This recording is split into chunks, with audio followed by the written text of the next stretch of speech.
Kiếm tiền thời khủng hoảng. Chương 9. Bong bóng thị trường trái phiếu. Paul Johnston hết sức lo lắng về các khoản thâm hụt liên bang, nên ông muốn tự tìm hiểu xem mức độ ảnh hưởng của chúng có thể đến mức nào. Ông hỏi thông tin về một trong những nhà buôn bán trái phiếu chính phủ kỳ cựu ở New York và gọi điện cho tay này. Ông bắt đầu cuộc nói chuyện bằng việc thừa nhận mình không biết gì nhiều về trái phiếu và tỷ lệ lãi suất. Rồi ông hỏi liệu các hậu quả trong tương lai sẽ ra sao khi thâm hụt ngân sách cứ gia tăng. Thoạt đầu, nhà buôn bán trái phiếu có vẻ kín đáo, nhưng sau đó anh ta nhanh chóng cởi mở hơn. Ông không cảm thấy băn khoăn về điều gì sẽ xảy ra vì nó đã và đang xảy ra rồi. Có vẻ như chỉ vài tháng trước đây thôi, Quốc hội và Nhà Trắng còn bàn luận về khoản thặng dư 200 tỷ đô la, tranh cãi xem bên nào có thể tiêu số tiền này nhanh nhất. Còn giờ đây, họ lại nói về khoản thâm hụt 200 tỷ đô la.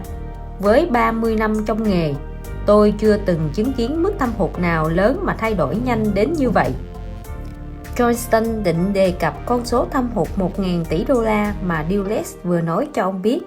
Nhưng rồi ông lại quyết định thôi.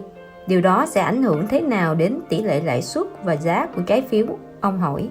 Chỉ có một cách để chính phủ có thể tiếp tục tồn tại cùng khoản thâm hụt, đó là đi vay.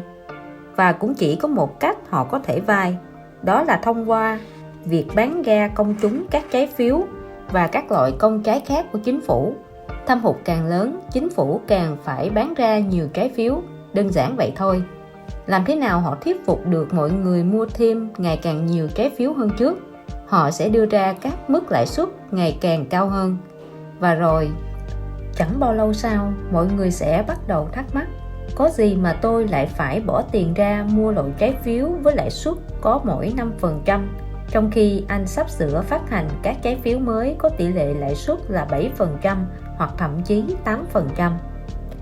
Thái độ này khiến cho kho bạc nhà nước càng khó bán các trái phiếu và tỷ lệ lãi suất bắt đầu tăng nhanh hơn.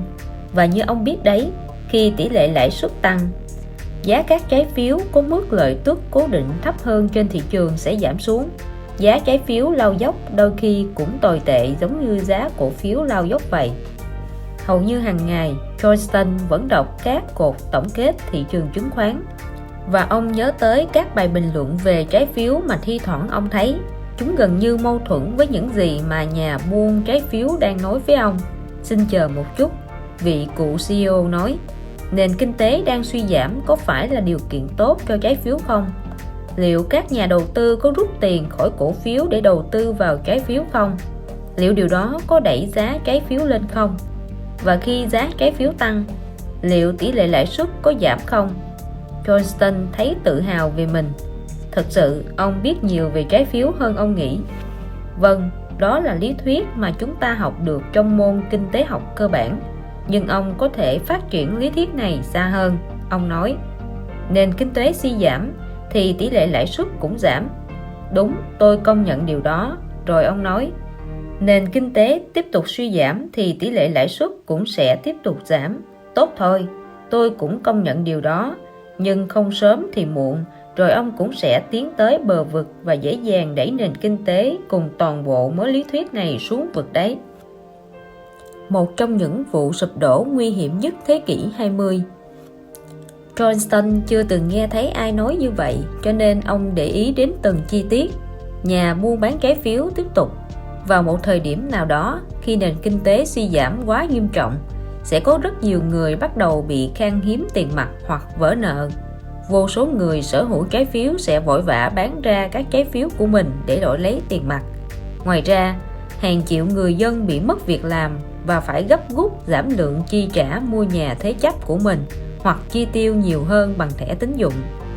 Các công ty sẽ bị giảm doanh thu và phải đổ xô đi vay tiền của các ngân hàng hoặc các nhà đầu tư. Các thành phố và các bang sẽ giảm thu nhập và cũng phải đi vay tiền để bù đắp những khoản thiếu hụt lớn trong ngân sách. Rồi đến chú Sam, Uncle Sam, còn gọi là chính phủ Hoa Kỳ, người đi vay lớn nhất thế giới, cũng đang mong muốn tìm nguồn vốn để bù đắp khoản thâm hụt lớn nhất trong lịch sử, sẽ nhảy vào và gạt mọi người sang một bên. Chú sẽ nói với tất cả các nhà đi vay khác rằng, quỷ tha ma bắt các ngươi đi. Tôi mới là người đến trước. Vài trăm tỷ đầu tiên này là của tôi. Rồi sao nữa? Còn sao nữa à? Ông đùa đấy à? Lúc đó tất cả mọi người đều gào rú lên đòi tiền mặt. Nhưng hầu hết các nhà đầu tư và những người cho vay lại co rúm lại trong nỗi sợ hãi, không dám đầu tư thêm sau những khoản tiền đã bị mất. Tiền mặt trở nên vô cùng khan hiếm, nhưng ai cũng cần có. Điều gì sẽ xảy ra? Giá tiền mặt, tức tỷ lệ lãi suất, tăng vọt. Và ông biết điều gì sẽ xảy ra khi tỷ lệ lãi suất tăng mạnh rồi đấy? Giá trái phiếu sẽ sụt giảm. Bất kể là ông đang sở hữu loại trái phiếu nào cũng vậy. Đó có thể là trái phiếu của các tập đoàn giàu có nhất và có giá trị lớn nhất tại Mỹ. Đó có thể là các trái phiếu thành phố hạng AAA được đảm bảo gấp đôi bình thường và được miễn thuế, hoặc là các trái phiếu Ginnie Mae do chính phủ bảo đảm, hoặc là các trái phiếu kho bạc Mỹ hoàn toàn an toàn với các dải băng vàng buộc xung quanh. Thị trường không quan tâm đến những yếu tố đó. Cứ khi nào tỷ lệ lãi suất tăng, trái phiếu sẽ giảm. Tất cả đều diễn ra theo chu kỳ. Nhưng các trái phiếu kho bạc có thể giảm tới mức vậy sao? Mức rủi ro thực của trái phiếu kho bạc là như thế nào? Nhà buôn bán trái phiếu đáp lại: ta hãy trở về quá khứ một chút nhé. Hãy quay lại năm 1980. Ông vẫn còn nhớ chứ? Năm 1980, các trái phiếu kho bạc mà các nhà đầu tư phải trả 10.000 đô la lúc ban đầu được bán với mức giá dưới 5 đô la. Mọi thứ trở nên tồi tệ vào cùng một thời điểm, cho nên ngoài việc sụt giảm giá trái phiếu, chúng ta còn bắt đầu chứng kiến sự sụp đổ của các thị trường trái phiếu nữa.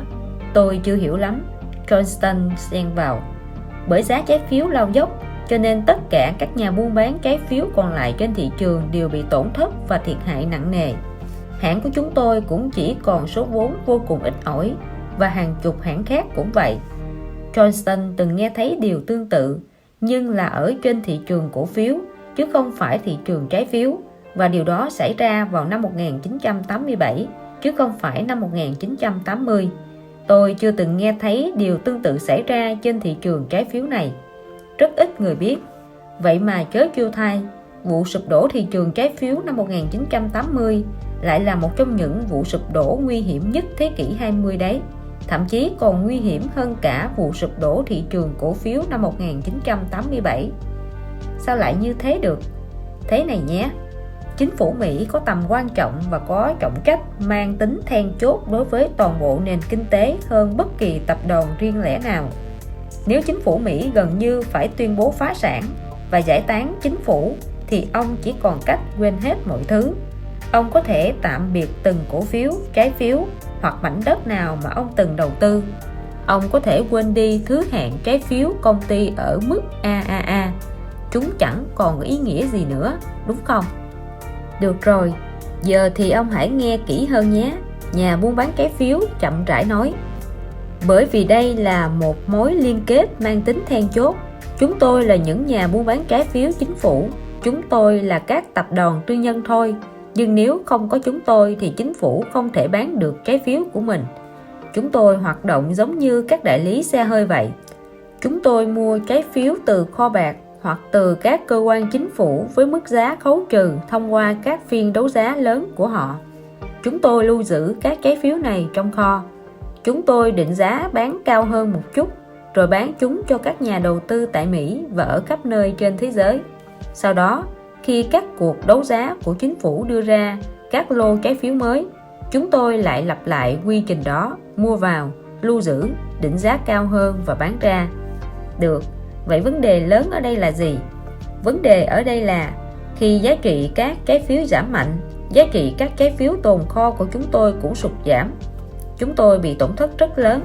Tất nhiên là chúng tôi đã cố gắng dự phòng những tổn thất này, nhưng vụ sụt giảm quá lớn và quá mạnh năm 1980 khiến chúng tôi không thể thoát khỏi mức tổn thất lớn đó.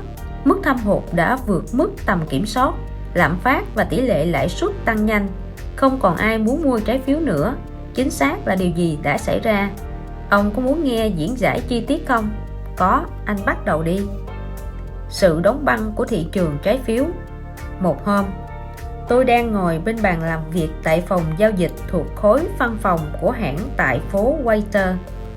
Đang nhìn Bunworld vào màn hình hiển thị giá cả, tôi chợt thấy giá của loại trái phiếu dài hạn, loại trái phiếu mới nhất và có kỳ hạn lâu nhất của kho bạc Mỹ. Tôi không tin vào mắt mình. Mức giá này thấp hơn cả mức giá thấp nhất trong suốt cuộc nội chiến. Tôi nói với một trong các đối tác cao cấp rằng, anh có thể tin được không?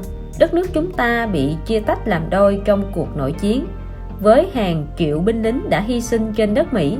Thế mà giá trái phiếu hồi đó vẫn còn cao hơn giá trái phiếu bây giờ. Thật kinh ngạc. Tất cả chúng tôi đều cho rằng giá trái phiếu bây giờ đã quá thấp, không thể nào thấp hơn được nữa. Vì vậy, trong đợt đấu giá trái phiếu tiếp theo của kho bạc, chúng tôi lại mua tiếp một số lượng lớn và chỉ một phần số trong đó có phòng hộ. Chúng tôi không hề nhận ra rằng đó mới chỉ là khởi đầu của vụ sụp đổ thị trường trái phiếu mà thôi. Sau đó, như ông biết đấy, người Nga đưa quân vào Afghanistan và các nhà đầu tư trái phiếu cảm thấy bất an. Họ lo ngại rằng chiến tranh lạnh sẽ càng nặng nề hơn và mức thâm hụt liên bang sẽ càng trầm trọng hơn, thậm chí hơn cả mức hiện giờ. Đó là lúc chúng tôi thật sự mất đi tất cả. Nhà buôn bán trái phiếu kỳ cựu nghỉ lấy hơi một chút rồi tiếp tục. Trong những ngày đó, ngày thật sự tồi tệ đối với thị trường trái phiếu chính phủ là ngày có mức giá giảm tròn 1 điểm, chẳng hạn từ 85 xuống còn 84. Nhưng chỉ vài ngày sau đó, chúng tôi có thể đánh đổi bất kỳ điều gì để có thể quay trở lại những ngày chỉ giảm 1 điểm. Bởi vì lúc đó, trái phiếu dài hạn giảm tới 3 đến 4 điểm trong một phiên giao dịch. Trước đó, cả sau này, trong cuộc đời mình, tôi chưa bao giờ chứng kiến điều gì như vậy. Thế mà tình hình còn trở nên tệ hơn, ông ta nói. Không còn người mua, chỉ toàn người bán. Chỉ trong một ngày mà giá trái phiếu giảm 10%, tỷ lệ giảm này gần như bằng tỷ lệ giảm của ngày đen tối nhất trong vụ sụp đổ thị trường cổ phiếu năm 1929. Và chúng ta không nói về những cổ phiếu có độ rủi ro, mà đang nói về những trái phiếu được cho là có độ an toàn rất cao, các trái phiếu do chính phủ Mỹ phát hành. Johnston dường như không thể tin vào tai mình. Ông tự lẩm bẩm xem có phải đang là thật không, và yên lặng lắng nghe nhà buôn bán trái phiếu kỳ cựu tiếp tục câu chuyện. Chúng tôi kiểm tra lại số vốn của mình và chúng gần như bằng không. Chúng tôi gọi cho các nhà chức trách và nói, trò chơi đã kết thúc. Chúng tôi bỏ cuộc và rút đây. Chúng tôi không thể mua thêm trái phiếu của các ngày được nữa. Chúng tôi không thể tham gia thêm bất kỳ cuộc đấu giá trái phiếu nào của các ngày nữa. Rồi chúng tôi gọi cho các đồng nghiệp trong cùng ngành. Họ báo cũng đang như vậy. Gần như tất cả họ đều đóng cửa và rút khỏi thị trường.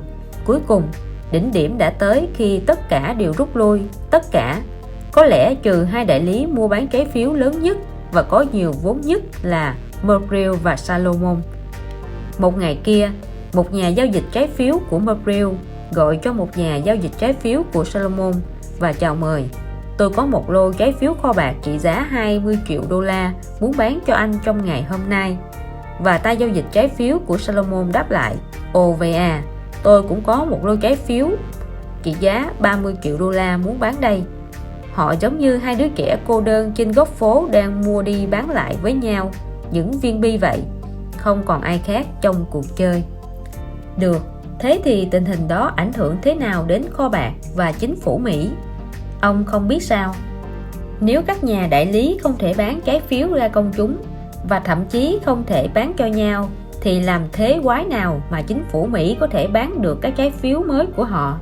Đúng ra thì gần như ngay lập tức một nhà đại lý có thể đẩy đi được hàng trăm triệu đô la trái phiếu chính phủ Mỹ.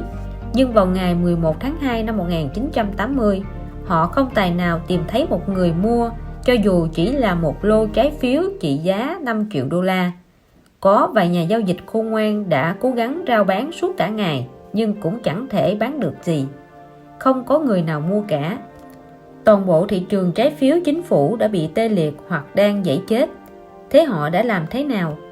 Họ tập trung lại và cùng tới Washington để nói chuyện với Tổng thống Carter và các cố vấn của ông ấy. Tôi không biết chính xác họ đã nói những gì, nhưng đại ý là Ngài cần làm điều gì đó thật quyết liệt để chấm dứt cơn ác mộng của thị trường trái phiếu, hoặc không thì mọi thứ sẽ kết thúc. Nếu chúng tôi không thể bán được trái phiếu thì chính phủ sẽ không có đủ tiền để bù đắp thâm hụt.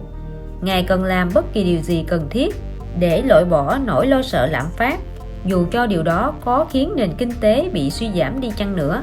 Phản ứng của Tổng thống Carter ra sao? Tất nhiên, Carter không muốn làm điều đó rồi.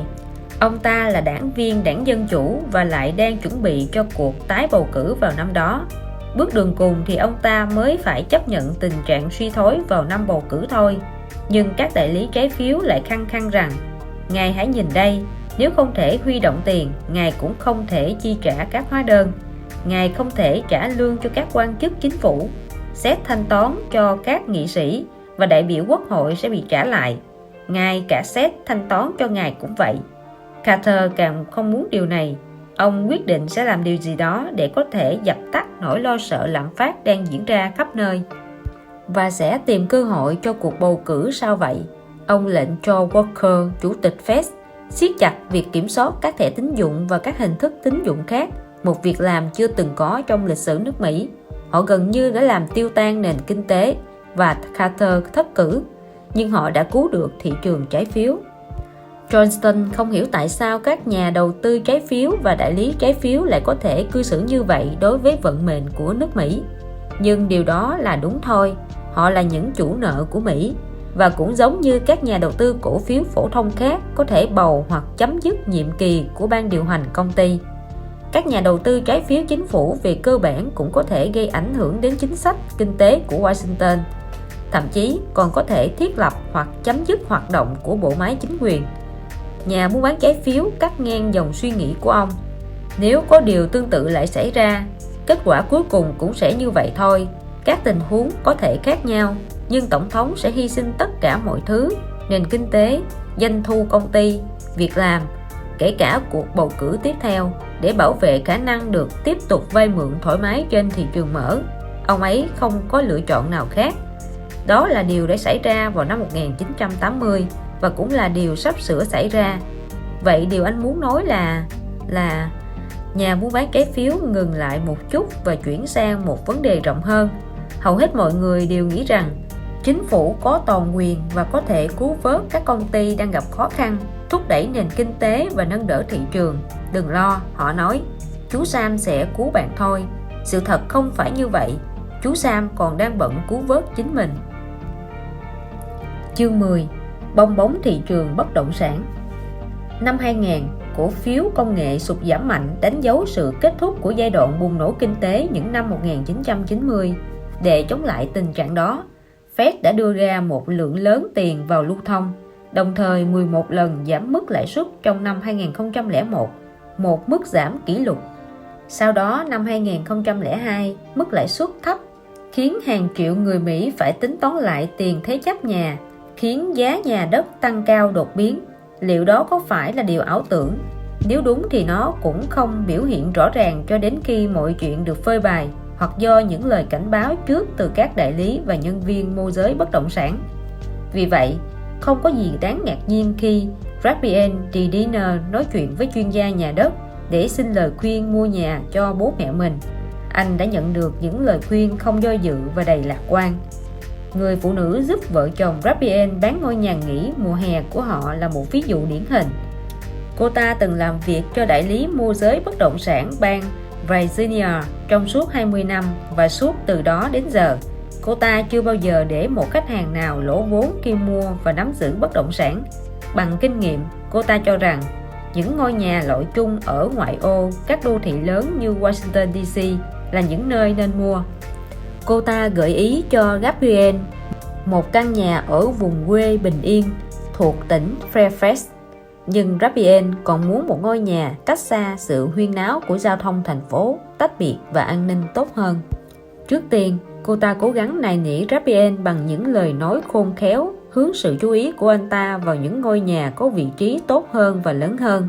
Cuối cùng, cô ta đưa ra một bản tổng hợp những thông tin từ nhiều tờ báo chuyên về lĩnh vực này và đặt ra một câu hỏi: tại sao giá nhà đất lại tăng vọt?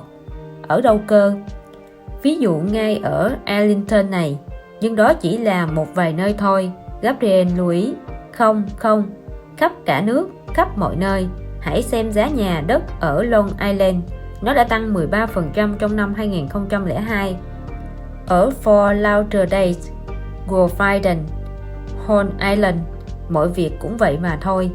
Giá nhà đã tăng lên 13-14%, thậm chí 15%. Tất cả những biến động này chỉ diễn ra trong vòng 1 năm.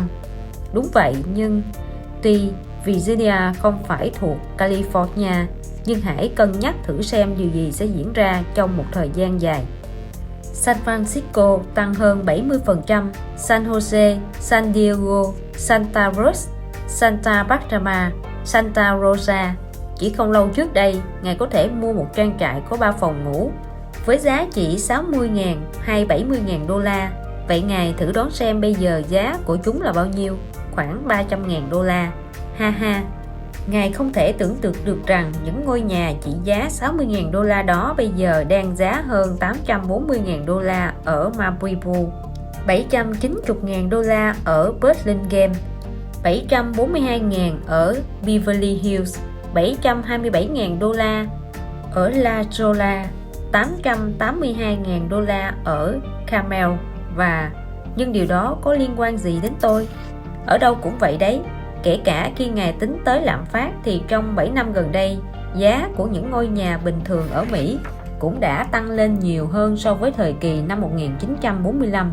Đó là khi binh lính Mỹ quay về nước từ chiến tranh thế giới thứ hai và đẩy giá nhà đất vượt qua giá trần. Bây giờ, chúng ta không có những binh lính đó, nhưng lại có cả đống tiền từ những quỹ cầm cố. Tất cả đều đổ dồn về bất động sản. Và chúng ta cũng có cả những đồng tiền phát sinh từ thị trường chứng khoán. Chúng cũng được dồn vào đầu tư bất động sản mà thôi. Gabriel tỏ ra lo lắng, nhưng cô ta vẫn tiếp tục. Hãy nói xem ông có thể đầu tư vào cái gì để thu được lợi nhuận nhanh như vậy. Thậm chí ngay cả khi giá nhà trong vùng này chỉ tăng lên một nửa, chắc chắn không phải cổ phiếu rồi, lại càng không phải là trái phiếu. Tôi đố ngài tìm được một loại trái phiếu có thể mang lại lợi nhuận nhanh như vậy, đồng thời đảm bảo an toàn đầu tư. Hãy xem xét ngôi nhà có 4 phòng ngủ với sân golf, quán bar được bao quanh bằng hệ thống an ninh công nghệ cao. Bố mẹ ngài có lái xe không? Có chứ. Tốt. Căn nhà này chỉ cách đường cao tốc nửa dặm với bãi gửi xe đảm bảo an ninh và... Cô ta nói thao thao bất tuyệt, nhưng đột nhiên chuông cửa reo. Gabriel xin phép tạm dừng một chút.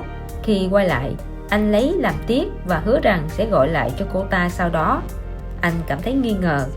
Anh là một trong số những người đã trực tiếp chứng kiến sự mất giá của thị trường bất động sản ở ngoại ô Buenos Aires, Argentina, nơi bố mẹ anh đang sống.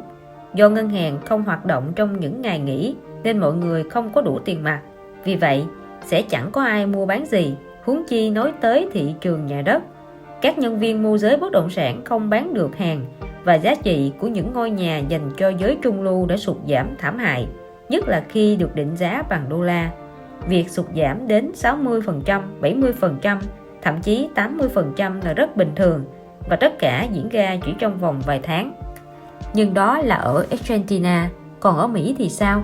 Nguy cơ điều đó xảy ra là bao nhiêu? 10% hay nhiều hơn? Anh đã cố gọi cho nhà tư vấn của Linda, nhưng người đó nói rằng mình không phải là chuyên gia bất động sản. Dù làm gì cũng đừng tin vào các nhân viên môi giới nhà đất.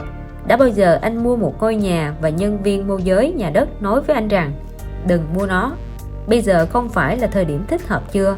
Họ không bao giờ nói như thế. Nếu thị trường diễn biến tốt đẹp, họ sẽ nói đây là thời điểm hoàn toàn hợp lý để mua một căn nhà vì giá thị trường hiện giờ là khá mềm. Nếu thị trường bùng nổ, họ sẽ nói nhìn mà xem, giá cả thị trường đang tăng vọt đấy, hãy nhảy vào cuộc khi còn có thể. Đúng vậy, tôi cũng thấy thế. Đợi chút, tôi vừa mới nhớ ra vài thứ. Gabriel có thể nghe thấy tiếng gõ máy tính ở đầu dây bên kia. Đây rồi, nhà tư vấn nói, hãy gọi cho người này. Ông ta đọc cho Gabriel số điện thoại của người đó. Ngay tối đó, Gabriel gọi điện cho người đàn ông đó. Có vẻ như ông ta đang ở Tây Florida. Trong lúc chờ máy, anh cố nhớ lại những gì nhà tư vấn đã nói về người đàn ông này, là tiếp người say mê công việc. Dù đã 85 tuổi và đã nghỉ hưu, ông ta là một chuyên gia bất động sản cẩn trọng và là một trong số ít những người trên khắp đất nước này có những kinh nghiệm lâu năm. Có thể nhìn thấy những đợt sụt giảm lớn trên thị trường bất động sản. Điều đầu tiên ông ta nói với anh là giá nhà đất không tăng mãi. Cuối cùng, sau 6 tiếng chuông, ông ta cũng trả lời bằng một giọng uể oải. Trong những giây phút đầu của cuộc nói chuyện, ông ta nói rất ít và toàn là những điều vô thưởng vô phạt. Tuy nhiên, ngay khi Raphael nói về những kinh nghiệm của anh ở Nam Mỹ, ông ta trở nên cởi mở hơn. Ồ, được rồi, tôi sẽ nói chuyện với anh sau. Tại sao lại như vậy? Có lẽ anh chưa biết đến những thành công của tôi. Nếu anh nói với ai đó thị trường chứng khoán sẽ xấu đi, thì có lẽ nếu không có nhiều bạn bè thì ít nhất anh vẫn được coi là con người. Nếu anh nói với mọi người hãy cẩn thận, bất động sản đang mất giá, thì anh sẽ bị mọi người coi là một con chuột đang lan truyền bệnh dịch hạch. Vì vậy tôi chỉ quan tâm đến công việc của mình mà thôi. Tôi nghiên cứu, viết báo, đi ngủ, thức dậy, nghiên cứu nhiều hơn, lại viết vài bài báo, rồi lại viết báo. Đó là cuộc sống của tôi. Mất giá ư? Raphael băn khoăn. Đúng vậy, không chỉ giảm 1%, 2%, mà là 20%, 30%, 40% và có thể còn nhiều hơn thế. Điều đó phụ thuộc vào rất nhiều yếu tố. Tôi hiểu, nhưng chúng ta đang ở Mỹ đúng không? Ý tôi là điều đó có thường xảy ra không, hay đã từng xảy ra bao giờ chưa? Không thường xuyên, nhưng khi nào vậy? Sau những vấn đề kinh tế của địa phương của quốc gia, bao giờ cũng xuất hiện những bong bóng bất động sản. Ví dụ, có một vụ vỡ bong bóng bất động sản ở Hawaii năm 1990, một vụ ở California vào năm 1990 và một vụ ở Texas năm 1987. Ở Florida, vụ nghiêm trọng nhất xảy ra vào năm 1975. Xa hơn nữa, có thể kể đến vụ ở San Diego năm 1962. Xem nào, lùi lại một chút, chúng ta có một vụ ở Florida năm 1926, bị coi là vụ tồi tệ nhất trong lịch sử nước Mỹ. Ở Los Angeles năm 1889 cũng từng xảy ra một vụ. Chicago thì bị ảnh hưởng nặng nề trong những năm 1842, 1877 và 1932. Nhưng hầu hết thời gian, trên gần như khắp đất nước, không phải bất động sản chỉ tiếp tục tăng và tăng thôi à? Đúng vậy, điều đó rất chính xác. Nhưng giá nhà đất cũng giảm trên toàn quốc bất cứ lúc nào khi có những đợt tăng giá triền miên, và sự đầu cơ tiếp theo sau là một đợt bùng nổ giá cả mạnh mẽ của thị trường chứng khoán. Giống như những gì mà chúng ta thấy bây giờ, liệu nó có thật sự nghiêm trọng như mọi người nghĩ không? Rất nghiêm trọng. Năm 1929, khi thị trường đầu cơ giá xuống, giá bất động sản sụt giảm suốt một thập kỷ. Sau những biến động của thị trường giá xuống năm 1974, chúng ta đã chứng kiến tình trạng bất động sản trì trệ nhất trong nửa sau thế kỷ 20. Bây giờ, giá cổ phiếu giảm còn thấp hơn năm 1974. Cách cứu vãn duy nhất là áp dụng tỷ lệ lãi suất thấp. Nhưng nếu tỷ lệ lãi suất giảm, thì dù chỉ một chút thôi, hãy nói lời tạm biệt nhé. Điều này sẽ biến động thị trường chứng khoán trở thành một trái bong bóng. Đột nhiên, giọng một người phụ nữ cất lên từ phía đầu dây điện thoại bên kia, dường như đang phàn nàn về điều gì đó. Chuyên gia bịt ống nói điện thoại để nói chuyện với người phụ nữ này, nhưng ông nói rất to và có thể nghe thấy. Yên lặng nào. Cuối cùng thì tôi cũng gặp được một người không nghĩ tôi là một lão già điên khùng như bà nghĩ đâu. Raphael mỉm cười rồi hỏi, bong bóng ở đâu? Tôi không nhìn thấy trái bóng nào cả. Dĩ nhiên là anh không thấy. Hiếm ai có thể nhìn thấy, nhưng tôi có thể nhận biết nó rõ như ban ngày. Đâu? Trong các khoản cầm cố, trong các khoản nợ lớn, suốt một thời gian dài, ngay từ những năm 1940, khi vẫn còn rất trẻ tuổi, tôi đã quan sát và nghiên cứu những vấn đề này. Hãy đoán xem một gia đình trung lưu ở Mỹ sẽ có bao nhiêu tiền trên tổng giá trị ngôi nhà của họ sau đó. Tôi không biết, khoảng 50%, không, 85%. Với những ngôi nhà trị giá 10.000 đô la, tính trung bình, một gia đình sẽ có được 8.500 đô la quyền sở hữu và chỉ 1.500 đô la là tiền đi vay. Còn bây giờ, mọi thứ đã khác. Với ngôi nhà trị giá 100.000 đô la, một gia đình trung lưu chỉ có 55.000 đô la quyền sở hữu và một khoản tiền lớn 45.000 đô la là vay mượn. Khoản tiền nợ trung bình cho một ngôi nhà đã tăng lên gấp 3 lần. Vậy là chỉ kiếm được 55.000 đô la quyền sở hữu cho một ngôi nhà trị giá 100.000 đô la thôi sao? Nghe chừng không quá tệ. Nhiều người có thể đâm chém nhau để có được khoản tiền đó đấy. Chính xác, nhưng đó chính là vấn đề. Những con số này chỉ là mức trung bình, trong khi đó thực tế có hàng triệu người không có chút quyền sở hữu nào. Với lần cầm cố thứ hai, Túi tiền của nhiều người trong số họ đã cạn kiệt với những khoản nợ. Với việc cải tiến, họ đã kiếm được nhiều tiền, nhưng bây giờ hầu hết chúng đã biến mất. Chúng đã biến đi đâu? Họ đã sử dụng vào các kỳ nghỉ, những chiếc xe sang trọng, những du thuyền và các món đồ chơi khác. Nhiều người thậm chí đã sử dụng tiền để chơi cổ phiếu công nghệ. Rapien thấy nghèn nghẹn ở cổ chơi chứng khoán với tiền lãi từ việc buôn bán bất động sản. Đó chính là việc mà anh và vợ anh đã làm. Anh có MyFest chứ? Chuyên gia bất động sản hỏi. Có. Chuyên gia liền gửi ngay một bản Fest cho Gabriel và quay lại trong vòng chưa đầy 2 phút. Nó đang đến đấy, chút nữa anh có thể nhận được nó. Sau đó hãy nhìn vào biểu đồ. Nó là biểu đồ quyền sở hữu những ngôi nhà ở Mỹ. Hãy quan sát xem giá trị quyền sở hữu này đang giảm dần và giảm dần. Đây là mức giảm sút thấp nhất trong vòng nửa thập kỷ trở lại đây, và thị trường chứng khoán cũng đang cảnh báo chúng ta về những thời khắc khó khăn phía trước. Nhưng tôi thấy con số trung bình 55% trị giá sở hữu một ngôi nhà trung bình là mức vẫn hoàn toàn chấp nhận được. Điều đó có gì tồi tệ đâu. Anh vẫn chưa hiểu vấn đề. Khi xem biểu đồ, tôi muốn anh nhớ tới một điều tối quan trọng, một thực tế gây chấn động. Giá trị quyền sở hữu vẫn đang sụt giảm trong suốt những năm qua, mặc dù giá nhà đang tăng. Ngừng lại một chút, ông lại tiếp tục hỏi, giả sử nếu anh mua một ngôi nhà chỉ giá 100.000 đô la với tiền cầm cố khoảng 70.000 đô la, vậy tiền sở hữu ngôi nhà đó của anh là bao nhiêu? 30.000 đô la, tức là khoảng 30%. Chính xác. Bây giờ hãy nhân đôi giá trị lên 200.000 đô la. Vậy khoản tiền sở hữu lúc này sẽ là bao nhiêu? Gabriel ngừng lại một lúc để tính nhẩm phép toán. Là 130.000 đô la tiền sở hữu, khoảng 60%.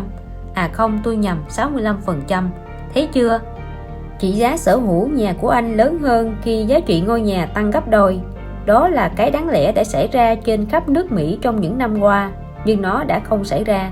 Trị giá ngôi nhà càng tăng cao thì càng có nhiều người vay thêm tiền. Vì vậy, trong khi giá nhà tăng, tiền sở hữu của họ lại càng giảm đi. Điều đó nguy hiểm, rất nguy hiểm. Tại sao? Bởi vì khi giá nhà đất giảm, nó có thể làm biến mất phần tiền sở hữu nhà còn lại trong nháy mắt, và sau đó mọi người sẽ bị ngập đầu trong nợ nần. Không có nơi nào cho vay các khoản tiền sở hữu nhà nữa. Mọi người ngừng đầu tư vào bất động sản. Khi không còn thu nhập, họ phải rời khỏi ngôi nhà của mình. Rapien tạm dừng cuộc nói chuyện và nói rằng anh cần chút thời gian để lấy tài liệu từ MyFest. Anh nhìn qua nó và cố gắng tiêu hóa nó. Nửa giờ sau anh gọi lại. Một người phụ nữ lớn tuổi nhấc máy, thở dài và gọi chuyên gia tới nghe. Anh đã xem tài liệu của tôi chưa? Chuyên gia hỏi. Cảm ơn ngài, tôi vừa xem rồi. Cứ cho rằng thị trường bất động sản là thị trường bong bóng. Vậy thì điều tôi muốn biết là khi nào nó sẽ nổ tung? Nó đã nổ rồi đấy, ngay tại thời điểm này khi chúng ta đang nói chuyện, nhưng anh vẫn chưa nhận ra mà thôi, vì nó tấn công vào thị trường bất động sản thương mại và công nghiệp trước đã, rồi sau đó mới lan rộng sang các ngành nghề khác. Vị chuyên gia này tiếp tục miêu tả chi tiết và sống động 3 thời kỳ riêng biệt trong đợt khủng hoảng bất động sản. Ông ta nói rằng trong thời kỳ đầu, thị trường chứng khoán sụt giảm sẽ khiến nhiều công ty không thể kiếm thêm tiền. Vì vậy, họ sẽ cắt giảm những dự án mở rộng. Ngay lập tức, họ sẽ cắt giảm nhân sự ở văn phòng, nhà máy và nhà kho, đồng thời cũng cắt bỏ các dự án xây dựng mới, bỏ không hàng tỷ mét vuông đất. Nếu họ phá sản, sẽ có thêm nhiều diện tích đất được đổ vào thị trường. Đó chính xác là điều đã xảy ra lần gần đây nhất, chuyên gia giảng giải. Việc xây dựng những văn phòng mới từ nửa cuối thập niên 1980 đến nửa đầu thập niên 1990 đã làm giảm diện tích đất từ hơn 100 triệu mét vuông xuống còn 28 triệu mét vuông. Lãi suất, tiền thuê nhà, doanh thu và giá cả đều giảm. Đó là điều dường như cũng đã xảy ra lúc này. Ông ta nói rằng vào giai đoạn thứ hai trong thời kỳ khủng hoảng thị trường bất động sản, các công ty đang trong tình trạng khó khăn sẽ sa thải hàng trăm nghìn công nhân, và các công nhân này sẽ không trả được các khoản thế chấp của mình. Ông có biết quá trình này sẽ diễn ra trong bao lâu không? Rapien hỏi. Anh không đùa đấy chứ? Anh không theo dõi tin tức sao? Gần 10 triệu công dân Mỹ và dân ngụ cư thất nghiệp đang cố hết sức để giữ lại nơi sinh sống của họ. Hiện tại, tỷ lệ nợ trả không đúng kỳ hạn đã cao nhất trong vòng 30 năm. Số lượng tịch biên tài sản đối với những ngôi nhà cầm cố cũng cao nhất trong vòng 52 năm. 640.000 chỉ tính riêng trong một quý.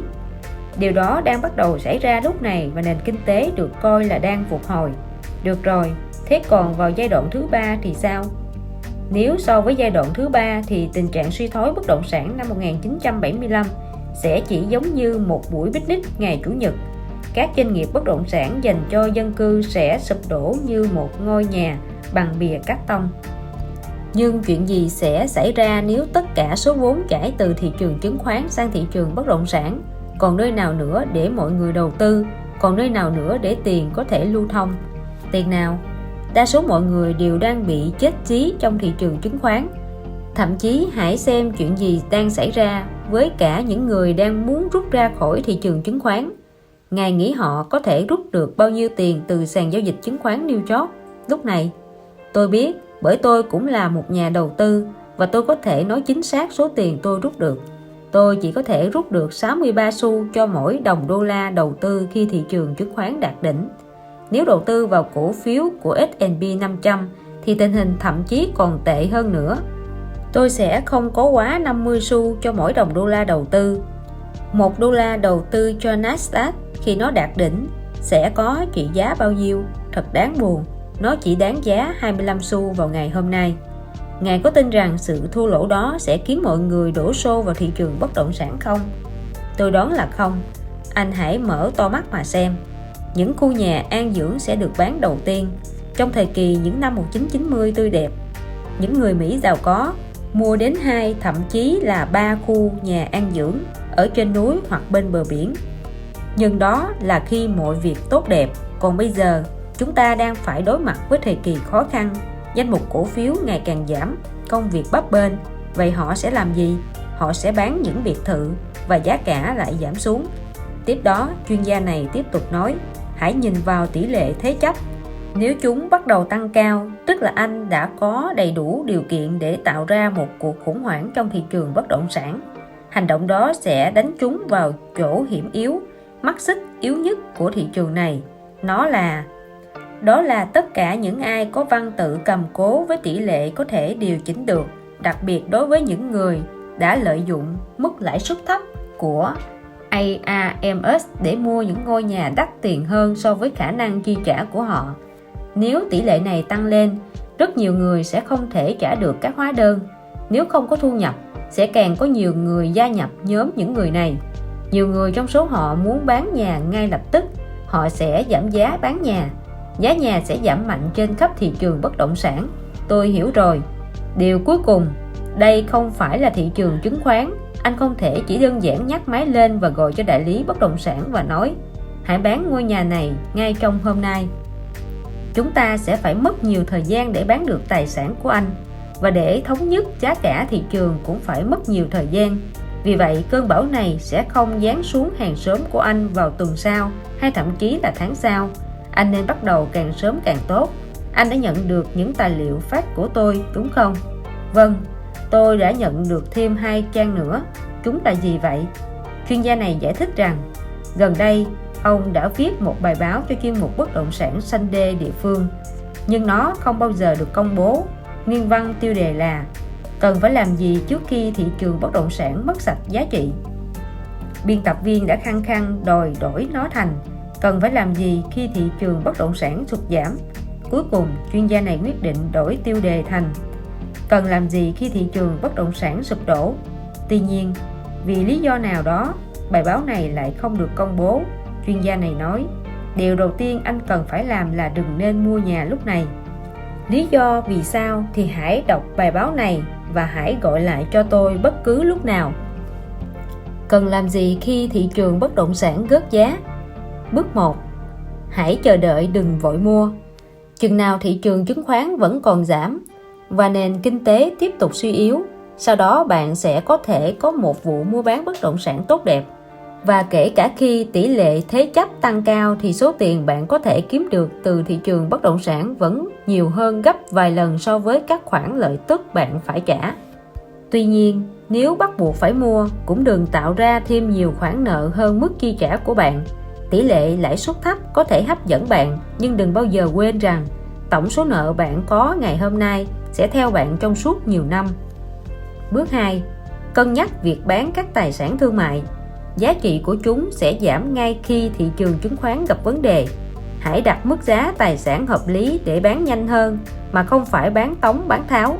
Hãy bỏ ngay cái ý nghĩ những tài sản này sẽ vẫn được giá trong thời gian bao lâu đi chăng nữa.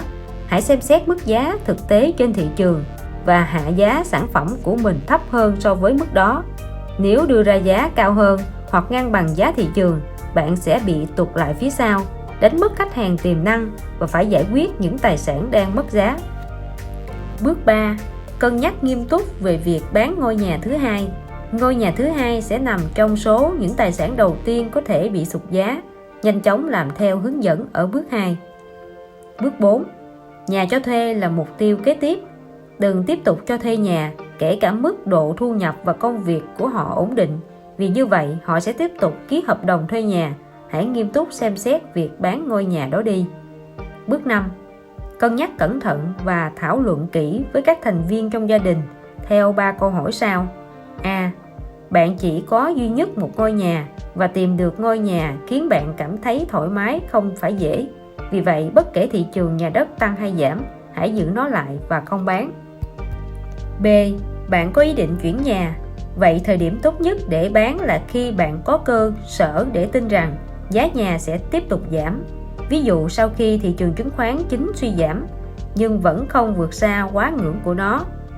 Nếu đây chính xác là tình trạng hiện thời nơi bạn đang sống, hãy tận dụng tối đa thời gian để kết thúc hợp đồng bán. Nếu mức giá chung trên thị trường bắt đầu giảm, hãy giảm giá dưới mức giá thị trường để bán nhanh hơn. C. Bạn sắp đến tuổi nghỉ hưu và đang trông mong khoản tiền thu được từ buôn bán bất động sản sẽ hỗ trợ cho khoảng thời gian nghỉ hưu sung túc hay việc chăm sóc sức khỏe dài hạn. Nếu vậy, hãy cân nhắc việc bán nhà ngay lúc này. Đó là một quyết định khó khăn, nhưng còn khôn ngoan hơn là đặt tiền vào những trò đánh cược may rủi có thể phá vỡ kế hoạch của bạn. Bước 6. Tìm hiểu xem liệu bạn có đang ở trong tình trạng báo động không. Nếu vẫn còn đang băn khoăn, hãy so sánh những thuận lợi và khó khăn của quyết định bán nhà. Đó là một cách giúp bạn quyết định xem liệu có nên ở lại khu vực nhạy cảm với việc bùng nổ thị trường nhà đất không. Đặt các nhân tố khác sang một bên, nếu sự tăng giá diễn ra càng nhanh, thì sự suy giảm giá cũng diễn ra càng mau chóng. Nếu giá nhà ở khu vực bạn đang sinh sống tăng 25% trong 5 năm gần đây, thì dường như bạn đang ở giữa quả bong bóng bất động sản và giá trị ngôi nhà của bạn đang phải chịu độ rủi ro lớn hơn mức trung bình. Chương 11. Những người thắng cuộc ít ỏi. Trong chính trị, đa số sẽ thắng thiểu số, nhưng trong giới đầu tư lại thường xảy ra điều ngược lại, đặc biệt là vào những thời điểm chuyển biến lớn trong lịch sử. Các đợt bùng nổ thị trường chứng khoán cũng giống cảnh tượng đám đông chen lấn, xô đẩy nhau hòng ra được cửa thoát hiểm trong một vụ nổ vậy. Và trong những dịp này, rất nhiều người chơi chứng khoán bị phá sản. Trong khi đó, số ít những người nắm giữ các bí quyết kiếm lợi nhuận khi thị trường suy thoái, đôi khi còn có thể kiếm được nhiều tiền hơn so với khoản lợi nhuận mà số đông những người khác kiếm được khi thị trường bùng nổ trước đó. Linda DeDiner xuất thân từ một gia đình hiểu biết nhiều về kinh doanh và tài chính so với đa phần các gia đình khác, nhưng chưa ai trong gia đình cô từng nói về các vụ suy thoái, chứ đừng nói đến việc kiếm được lợi nhuận khi thị trường suy thoái.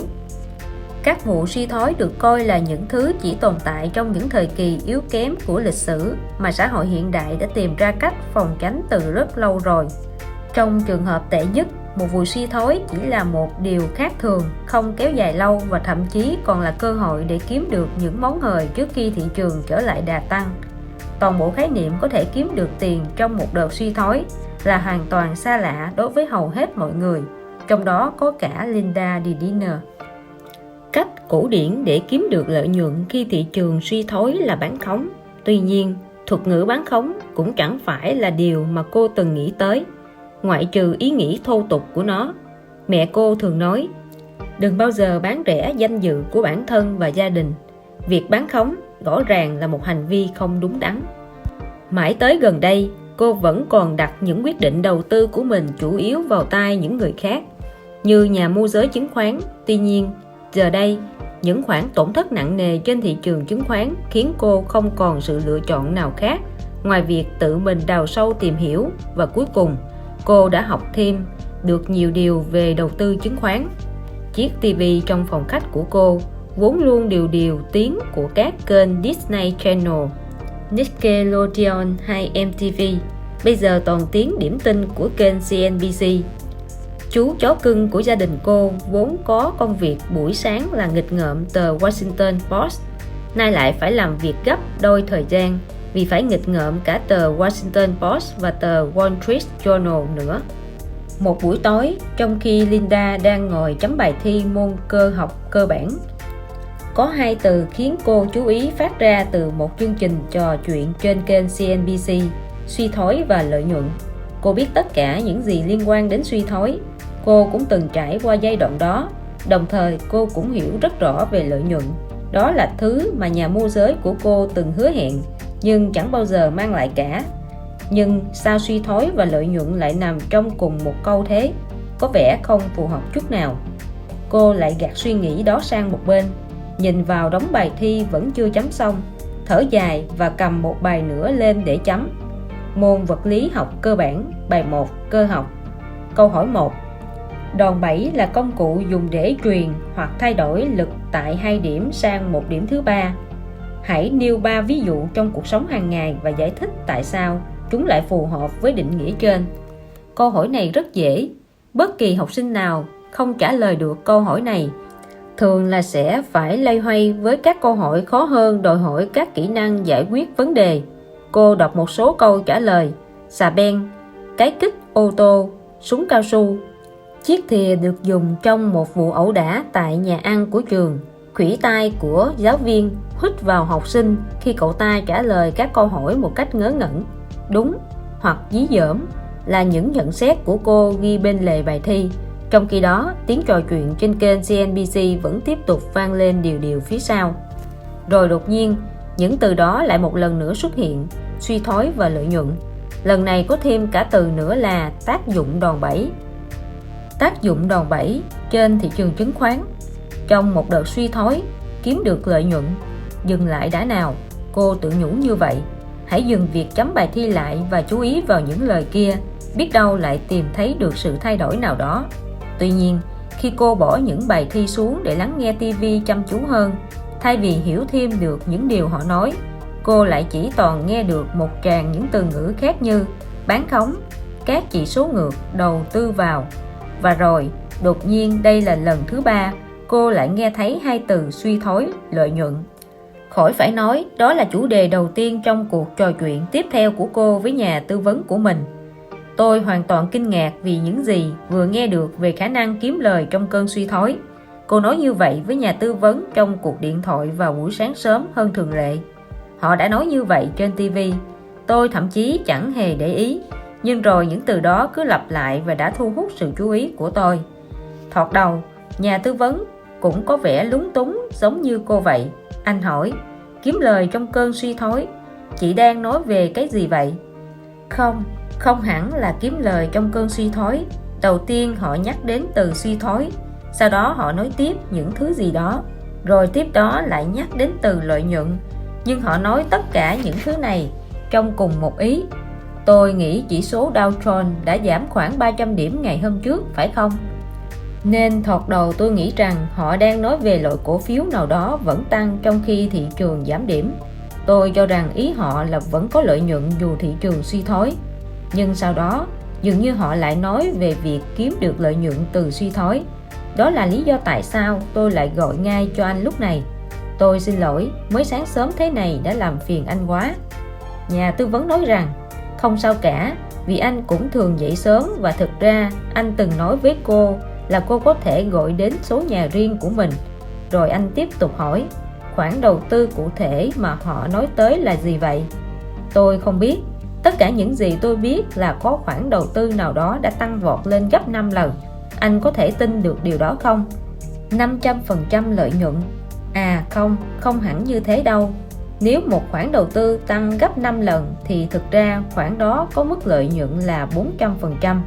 Ví dụ, nếu khoản đầu tư tăng từ 100 đô la lên 500 đô la chẳng hạn, thì khoản lợi nhuận chỉ sẽ là 400 đô la hay 400% của khoản đầu tư ban đầu. Đúng rồi, cô nói chắc chắn. Đó chính xác là những gì họ nói, hoặc rất sát với những gì họ nói. Họ có nói đến một khoản đầu tư đã tăng từ $100 lên $250. Một khoản khác thì từ $150 tăng vọt lên gần $800. Tất cả chỉ trong vòng một ngày. Tôi rất nóng lòng muốn biết thêm về các khoản đầu tư này. Anh có thể cho tôi biết đó là những khoản đầu tư gì được không? Nhà tư vấn ngẫm nghĩ một lát trước khi trả lời.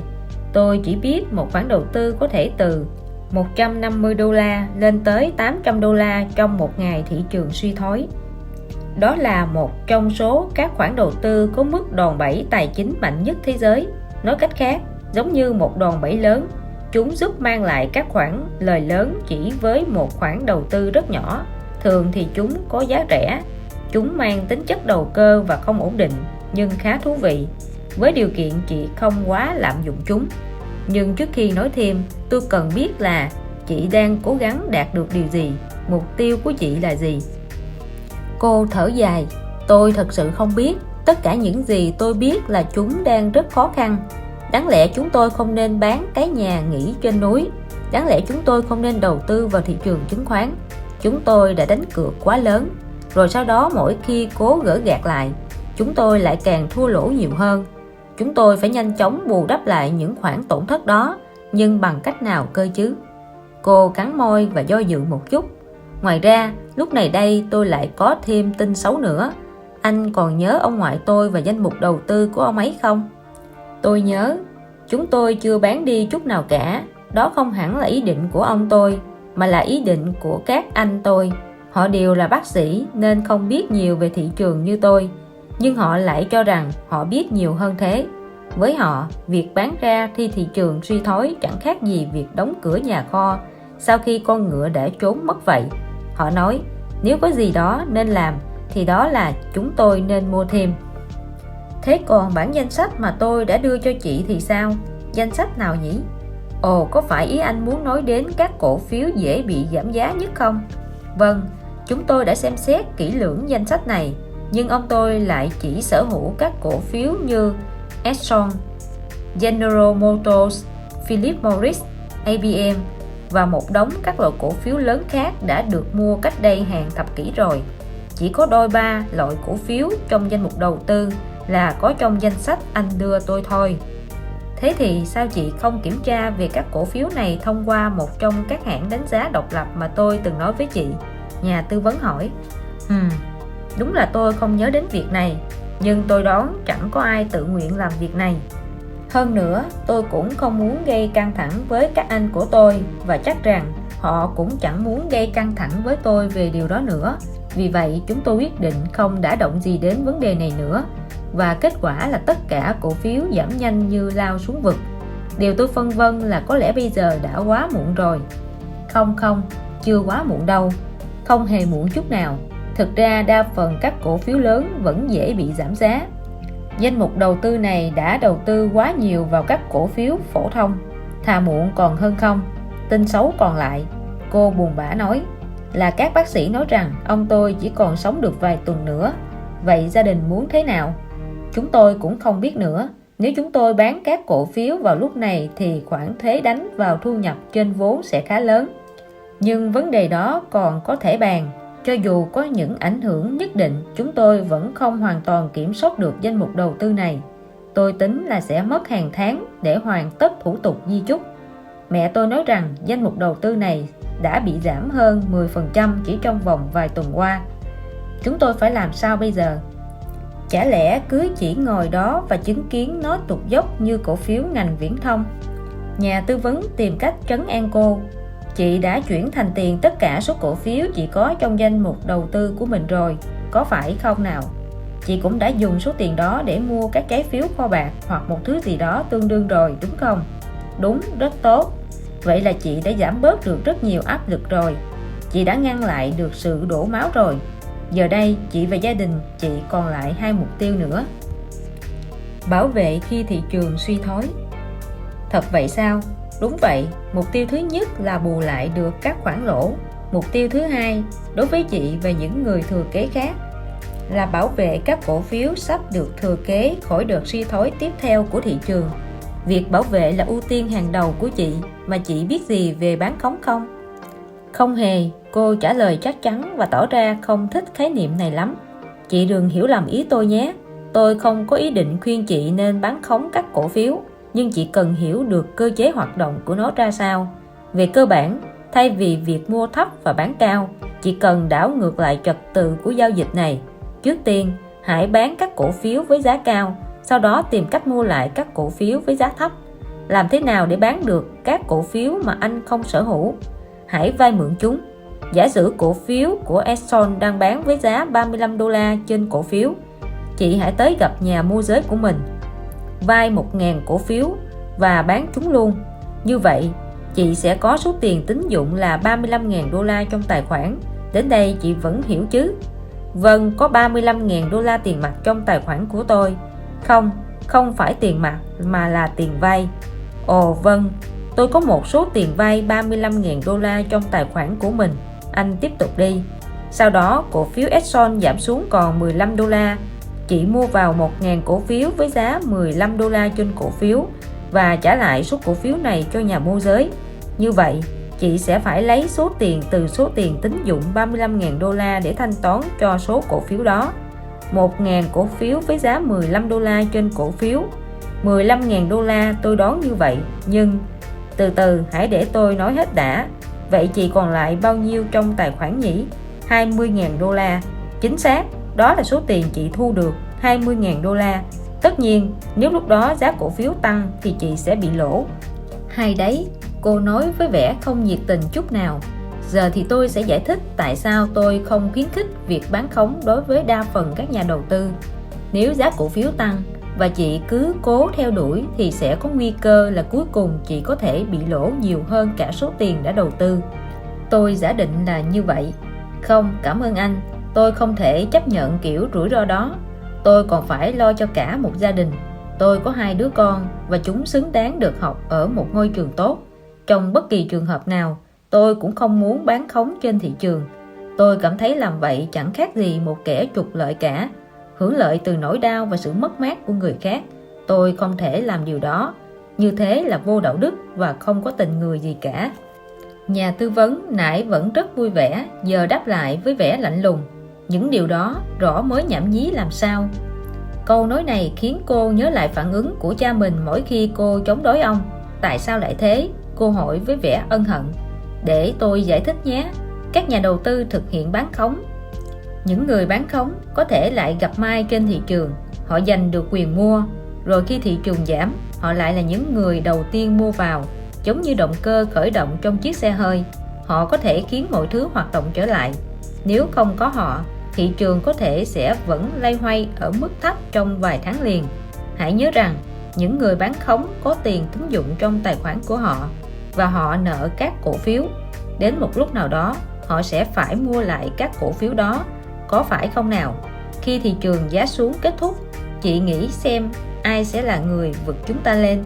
Ai sẽ là người giúp chúng ta quay trở lại con đường để bắt đầu sự hồi phục thật sự? Đó chính là những người bán khống.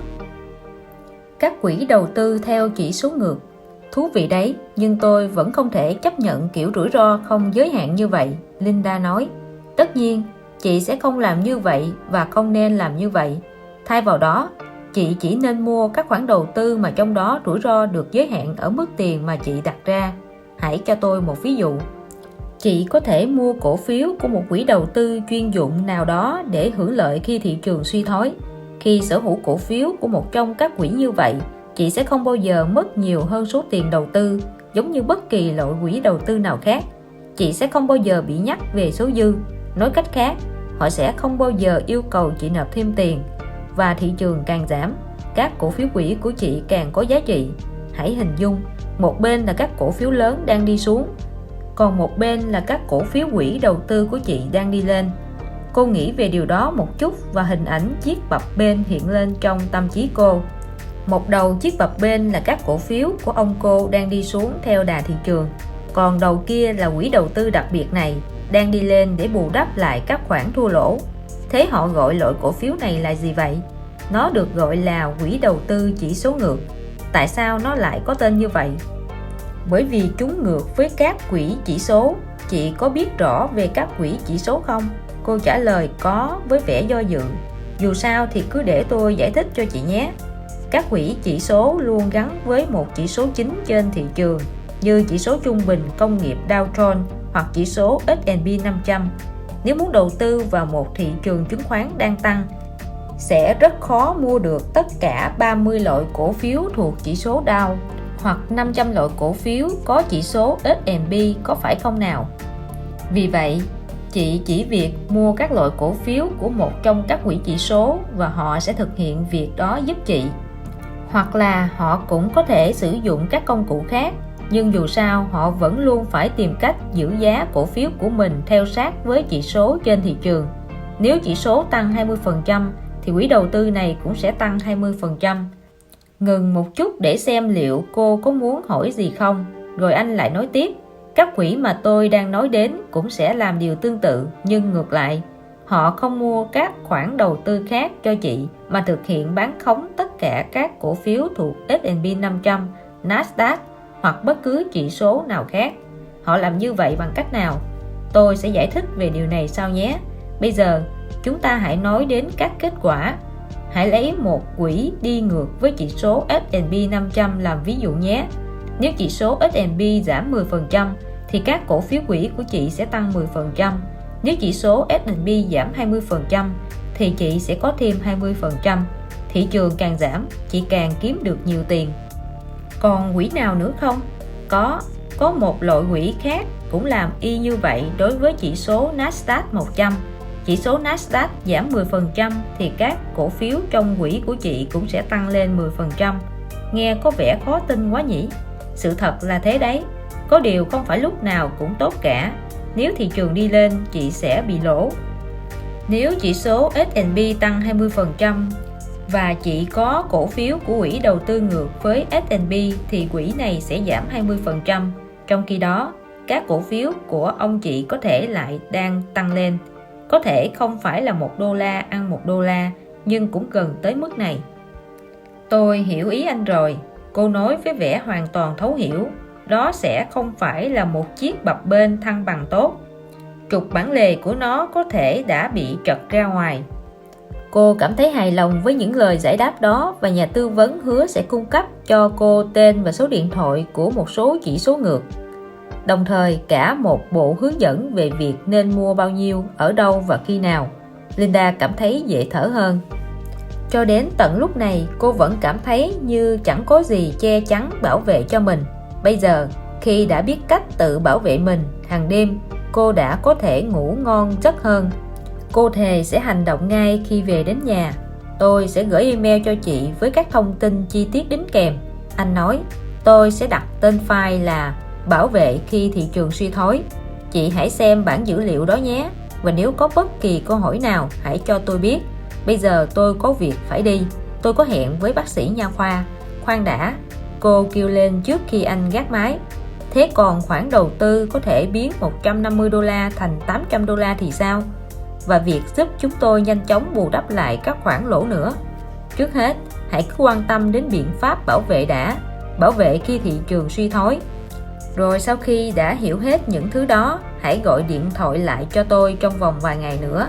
Phụ thuộc vào tình hình tài chính của mình, chị có thể tiếp tục tự bảo vệ, đồng thời hướng đến việc kiếm lời khi thị trường suy thoái. Bảo vệ khi thị trường suy thoái. Nếu bạn không thể chuyển thành tiền mặt số cổ phiếu dễ bị giảm giá, hãy cân nhắc các bước sau. Bước 1. Tìm hiểu thêm về các chỉ số ngược. Nếu bạn đầu tư tiền vào một quỹ đầu tư chứng khoán điển hình, thì những người quản lý quỹ này sẽ đầu tư số tiền của bạn vào các loại cổ phiếu khác nhau mà họ lựa chọn, tùy thuộc vào nghiên cứu và ý kiến của họ về thị trường. Các quỹ đầu tư chỉ số thì có giới hạn. Công việc của những người quản lý quỹ này chỉ là mua các cổ phiếu hoặc các công cụ khác nhằm theo sát càng tốt diễn biến của một chỉ số nhất định trên thị trường chứng khoán. Ví dụ chỉ số công nghiệp Dow Jones, S&P 500 hoặc Nasdaq 100. Các quỹ đầu tư chỉ số ngược áp dụng cùng một quy tắc đó nhưng theo chiều ngược lại. Thay vì giúp bạn kiếm được tiền khi thị trường đi lên, các quỹ này được tạo ra để giúp bạn kiếm được khi thị trường đi xuống. họ đầu tư phần lớn số tiền của bạn vào các công cụ an toàn như các trái phiếu kho bạc để hưởng lợi tức. Ngoài ra, họ đầu tư một phần tiền vào các khoản đầu tư khác, ví dụ như hợp đồng giao sao hoặc quyền chọn, mà sẽ lên giá khi thị trường đi xuống. Cố gắng cân bằng số lượng các công cụ này để luôn có đủ tiền mặt và các khoản tương đương tiền mặt trong quỹ nhằm bù đắp các khoản lỗ. Bạn không thể mất nhiều hơn số tiền đã đầu tư. Quỹ sẽ theo sát với diễn biến của chỉ số theo chiều ngược lại. Nếu thị trường đi xuống, bạn sẽ có lãi. Nếu thị trường đi lên, bạn sẽ bị lỗ. Một số ví dụ: Graded User. Quỹ này được thiết kế nhằm tăng 10% giá trị khi chỉ số S&P 500 giảm 10%. Đây là cách thức quỹ vận hành. Quỹ Graded User về cơ bản duy trì một vị thế ngắn hạn đối với chỉ số S&P 500 thông qua thị trường hợp đồng giao sao. Nhưng các vị thế này hoàn toàn được thế chấp cùng các trái phiếu kho bạc và các công cụ thị trường tiền tệ khác nhau để kiếm lợi tức. Số lợi tức thu được sẽ giúp trang trải các chi phí giao dịch, chi phí hoạt động và chi phí quản lý. Phần thu nhập còn dư sẽ được dùng để thanh toán cổ tức. Khoản cổ tức này sẽ góp phần giảm nhẹ sự suy giảm trong giá trị tài sản thuần vào những giai đoạn thị trường cổ phiếu đi lên. Trong những giai đoạn thị trường suy giảm, nó có thể làm tăng số lãi của bạn ở một mức nào đó, tùy thuộc vào các mức tỷ lệ lãi suất. Lưu ý, khi đầu tư vào quỹ này, tức là bạn đã đánh cược vào việc giá cổ phiếu sẽ giảm. Nếu thay vào đó thị trường lại đi lên, tức là bạn có thể bị mất tiền. Graded Athos. Quỹ này có cơ cấu giống quỹ Graded User, chỉ khác một điểm chính là thay vì theo sát chỉ số S&P 500 thì họ lại theo sát chỉ số Nasdaq 100. Mỗi lần chỉ số Nasdaq 100 giảm 10% thì quỹ lại tăng giá trị thêm 10%, vì chỉ số Nasdaq 100 có xu hướng bất ổn hơn chỉ số S&P 500, cho nên mức dao động đối với cổ phiếu quỹ này cũng mạnh hơn. Điều đó có nghĩa là mức lợi nhuận cao hơn, nhưng độ rủi ro cũng lớn hơn. Roll Funds hoạt động tương tự các quỹ Graded. Bước 2. Đánh giá danh mục các cổ phiếu còn lại của bạn. Liệu đó có phải phần lớn là các cổ phiếu công nghệ không? Hay đa phần là các cổ phiếu lớn và các loại cổ phiếu khác? Chỉ có một số ít trong đó là cổ phiếu công nghệ thôi. Nếu có các cổ phiếu lớn hoặc các cổ phiếu khác mà bạn không thể bán, hãy nghĩ đến việc đầu tư một phần tiền vừa phải trong số tiền bạn có vào các cổ phiếu của quỹ Graded User hoặc các quỹ tương đương. Với cách đó, nếu danh mục cổ phiếu của bạn bị giảm thì các cổ phiếu User vẫn tăng giá sẽ giúp bạn bù đắp các khoản lỗ. Nếu có một danh mục đầu tư lớn gồm các cổ phiếu công nghệ mà không thể bán thì bạn nên mua các cổ phiếu của quỹ Graded Athos. Với cách này, ngay cả khi các cổ phiếu công nghệ giảm sâu hơn nữa, ít nhất các cổ phiếu Athos vẫn sẽ tăng. Điều đó sẽ giúp bạn bù đắp khoản lỗ. Bước 3. Ước lượng khả năng rủi ro thua lỗ của bạn. Không ai biết được chắc chắn liệu thị trường chứng khoán sẽ đi lên hay đi xuống, chứ chưa nói đến việc nó sẽ tăng hoặc giảm bao nhiêu hoặc trong vòng bao lâu. Nhưng dựa vào tình hình gần đây thì không có lý chút nào khi giả định một danh mục đầu tư có thể bị giảm tới 50% giá trị. Nếu danh mục đầu tư của bạn từng có giá trị khoảng 100.000 đô la vào một thời điểm nào đó thì rủi ro trong trường hợp này sẽ là 50.000 đô la. Nếu bạn có 50.000 đô la thì rủi ro sẽ là 25.000 đô la và cứ như vậy. Bước 4. Quyết định mức rủi ro. Nếu muốn bảo toàn tất cả số tiền, bạn sẽ phải đầu tư khoảng 1 đô la cho mỗi đô la bạn có vào các chỉ số ngược.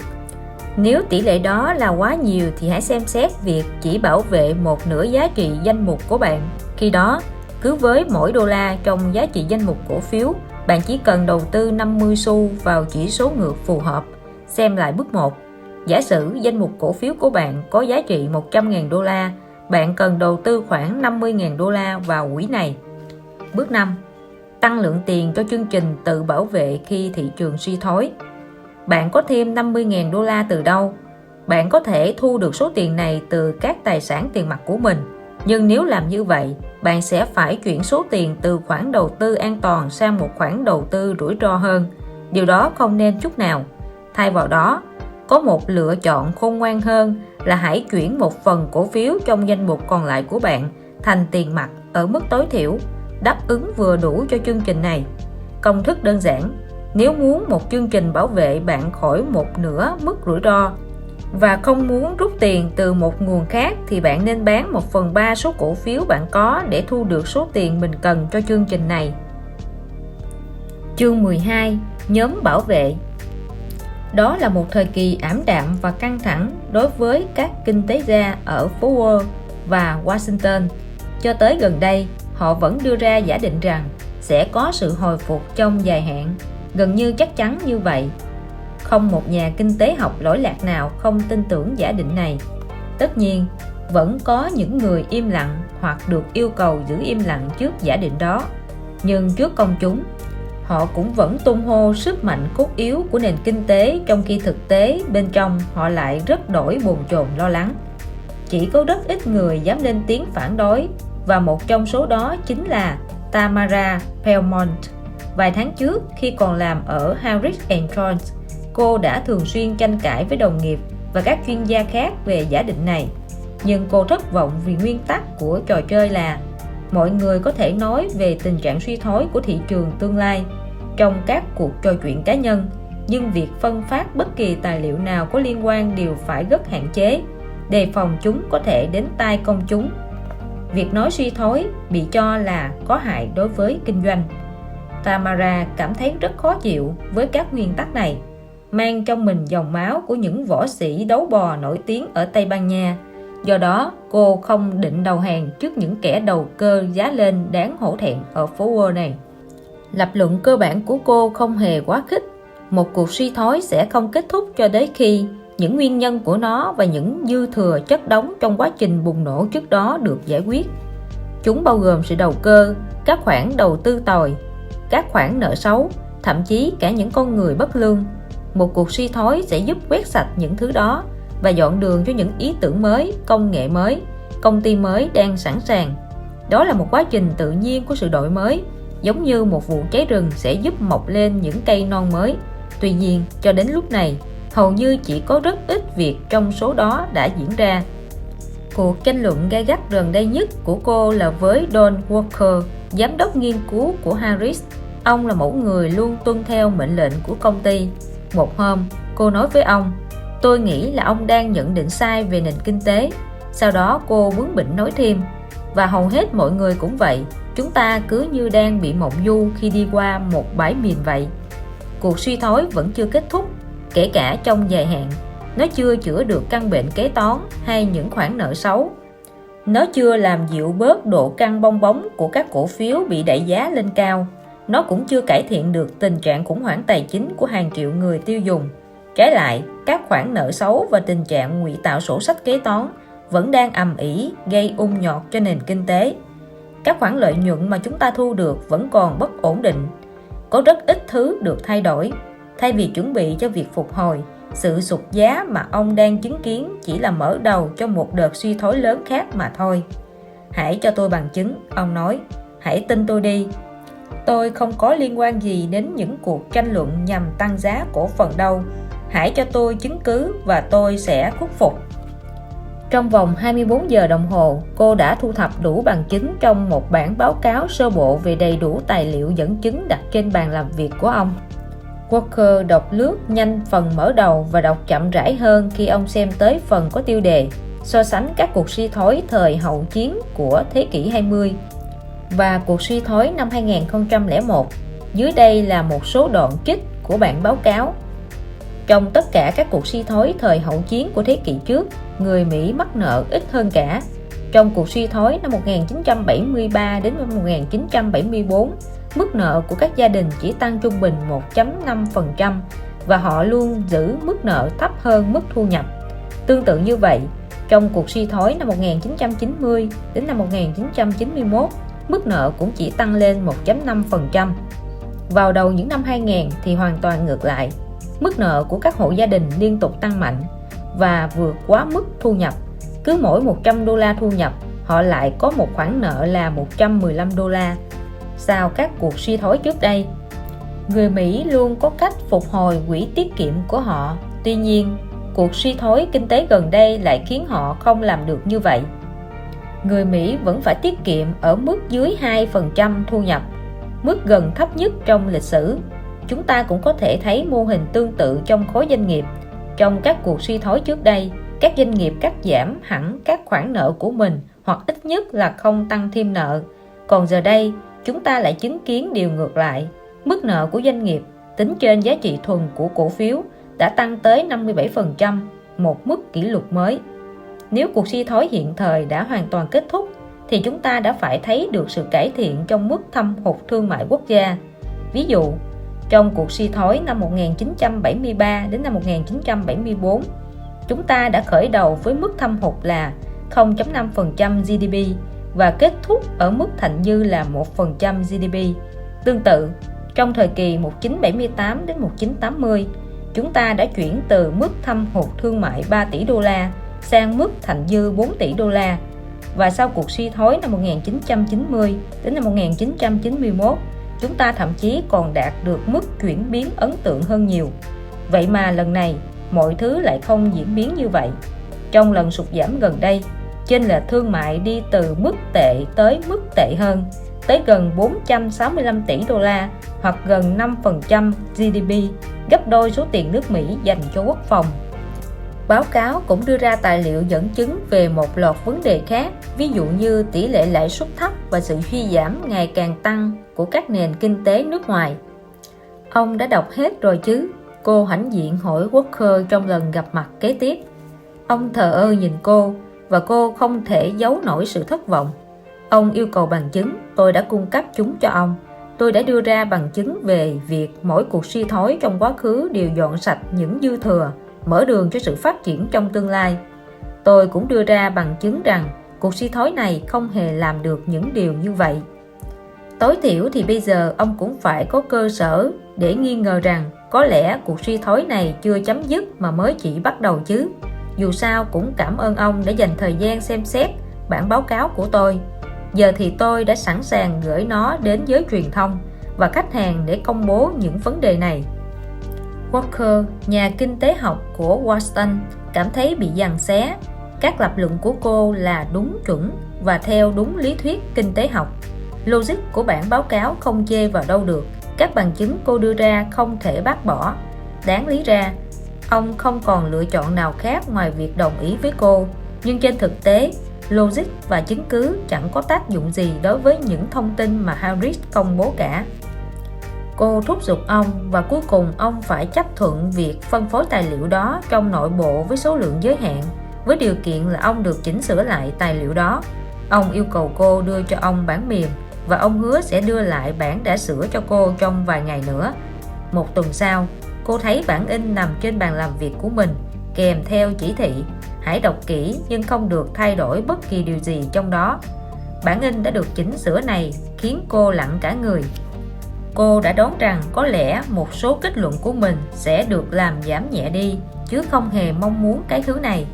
Một số kết luận bị cắt hoàn toàn, một số khác bị móp méo. Chỉ có những lập luận yếu ớt nhất được giữ nguyên. Cùng lúc đó, cô lại nhận thấy Walker vừa gửi email tới tất cả các chuyên gia nghiên cứu giục họ viết báo cáo cho chuyên mục các triển vọng tăng giá cổ phiếu trong nền kinh tế. Lòng tự trọng của Tamara bị tổn thương. Tổ tiên của cô ở Pamplona, Tây Ban Nha đã biết cách thuần dưỡng những con bò chạy rong trên phố. Cô cũng có thể làm được như vậy.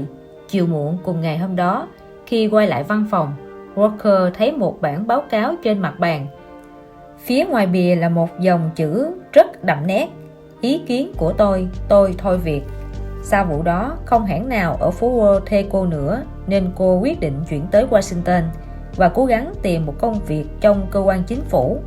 Cô nộp đơn xin việc vào vài cơ quan liên bang, những nơi cô cho rằng họ luôn nghiêm túc nghiên cứu kinh tế, kho bạc, Bộ Thương mại và Fed, nhưng cuối cùng cô vẫn thất bại.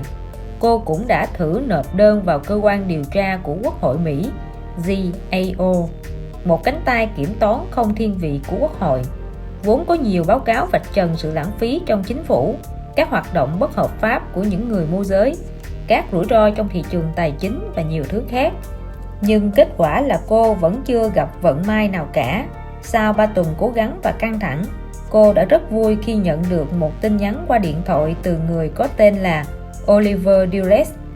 Tôi có một bản sao của bài phát biểu có tiêu đề "Chúng tôi đã nói dối" mà cô đã trình bày ở trường Columbia và tôi thấy rất ấn tượng.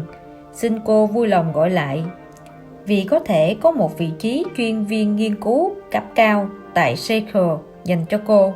Ông ta để lại 2 số điện thoại. Cô ngừng việc đang làm và truy cập vào trang web. Cô vào thẳng trang web www.seattle.com, nhưng đó chỉ là một tên miền đang được rao bán. Sau đó cô lại thử tìm kiếm thông qua OnStar Vista và tìm thấy địa chỉ www.seattle.org. Ủy ban điều hành cấp cao về cải cách kế toán Seattle, một tổ chức phi chính phủ chuyên quản lý, nghiên cứu và báo cáo các tổ chức công và tư một cách không thiên vị, không mâu thuẫn về lợi ích. Càng đọc, cô càng thấy thích tổ chức này. Tuy nhiên, khi cô tới gặp Dulles thì dường như ông lại không biết cô là ai và ông quá bận, không có thời gian để nói chuyện. Lòng cô se lại. Nhưng ngay sau khi cô nhắc tới bài phát biểu "Chúng tôi đã nói dối" thì ông nhớ ngay ra cô. "Xin lỗi, tôi đã gửi tin nhắn cho cô cách đây khoảng 1 tuần, đúng không nhỉ? Vậy xin cô thứ lỗi khi tôi quên tên cô nhé." Ông nói đơn giản. "Tôi lại hay dùng email", cô đáp lại. Cô phân vân không hiểu bằng cách nào ông có số điện thoại của cô, nhưng cô quyết định không hỏi gì cả. Ông giải thích rằng ủy ban được thành lập với mục đích chủ yếu là để đưa ra ánh sáng các việc làm sai trái về kế toán tại các công ty niêm yết. Nhưng cá nhân ông cũng đã động viên chủ tịch ủy ban Paul E. Johnson mở rộng phạm vi nghiên cứu về các vấn đề thuộc khu vực nhà nước, thâm hụt liên bang, các hoạt động thị trường mở của Fed và gần đây nhất là bất kỳ can thiệp nào của chính phủ vào thị trường vốn. Lúc đầu, chúng tôi chỉ tập trung vào các công ty kiểu như UCBS, còn hiện nay chúng tôi đã mở rộng phạm vi ra cả việc khám phá các rủi ro tiềm ẩn trong toàn bộ nền kinh tế. Ông giải thích thêm. Ông dành cho cô một vị trí lương không cao, nhưng hứa hẹn sẽ mang lại một môi trường nghiên cứu vô cùng hấp dẫn. Cô sẽ có 3 nhân viên dưới quyền, gồm các nhà kinh tế học bậc trung. Cô sẽ có quyền truy cập trực tiếp vào danh sách các CEO hàng đầu và các chuyên gia phố Wall có chung mục đích như họ. Thậm chí, cô còn có thể cùng hợp tác với một vài cơ quan chính phủ mà cô từng đặt mục tiêu cho những lần tìm việc trước đó. Đây quả là một công việc đáng mơ ước và cô ngay lập tức nắm lấy cơ hội. Gần đây, trụ sở ủy ban mới được chuyển đến tòa nhà báo chí quốc gia, cách Nhà Trắng 2 đoạn đường. Mục tiêu chính của cô lúc này là Fed và nền kinh tế. Hãy bắt đầu với một miếng bánh, cô nghĩ vậy. Tuy nhiên, công việc chính đầu tiên mà cô được giao lại khiến cô bất ngờ. Nó đến với cô dưới dạng một email gửi Tamara. Cùng với tình hình đang diễn ra trên phố Wall và sự nổi lên các trang tranh luận giữa các ủy ban khác nhau của Quốc hội, thì chắc hẳn không bao lâu nữa chính phủ sẽ phải nghiên cứu hậu quả của đợt suy thoái này và tiến hành điều chỉnh chính sách để chuẩn bị cho một đợt suy thoái sâu hơn của thị trường chứng khoán. Ủy ban chúng ta dự định sẽ đưa ra một bài bình luận về vấn đề này, cụ thể là liên quan đến các can thiệp không chính thống. Gần đây, Ngân hàng Nhật Bản đã thông báo về các hoạt động Kabushiki Kairo, cũng như việc ngân hàng Bundesbank nói về việc Stuttgart của các cổ phiếu phổ thông, đã làm dấy lên nỗi thắc mắc về các phản ứng có thể và chắc chắn sẽ xảy ra từ phía các đối tác người Mỹ của họ. Nhiệm vụ của cô là điều tra về các nghiên cứu hiện có liên quan đến các vấn đề trên, khảo sát tỉ mỉ các rủi ro tiềm ẩn trên thị trường và phát họa một kịch bản tệ nhất có thể xảy ra đối với tương lai nền kinh tế Mỹ. Hãy nộp lại bản báo cáo cho tôi trong vòng 90 ngày. Chúc cô may mắn. Oliver Dulles.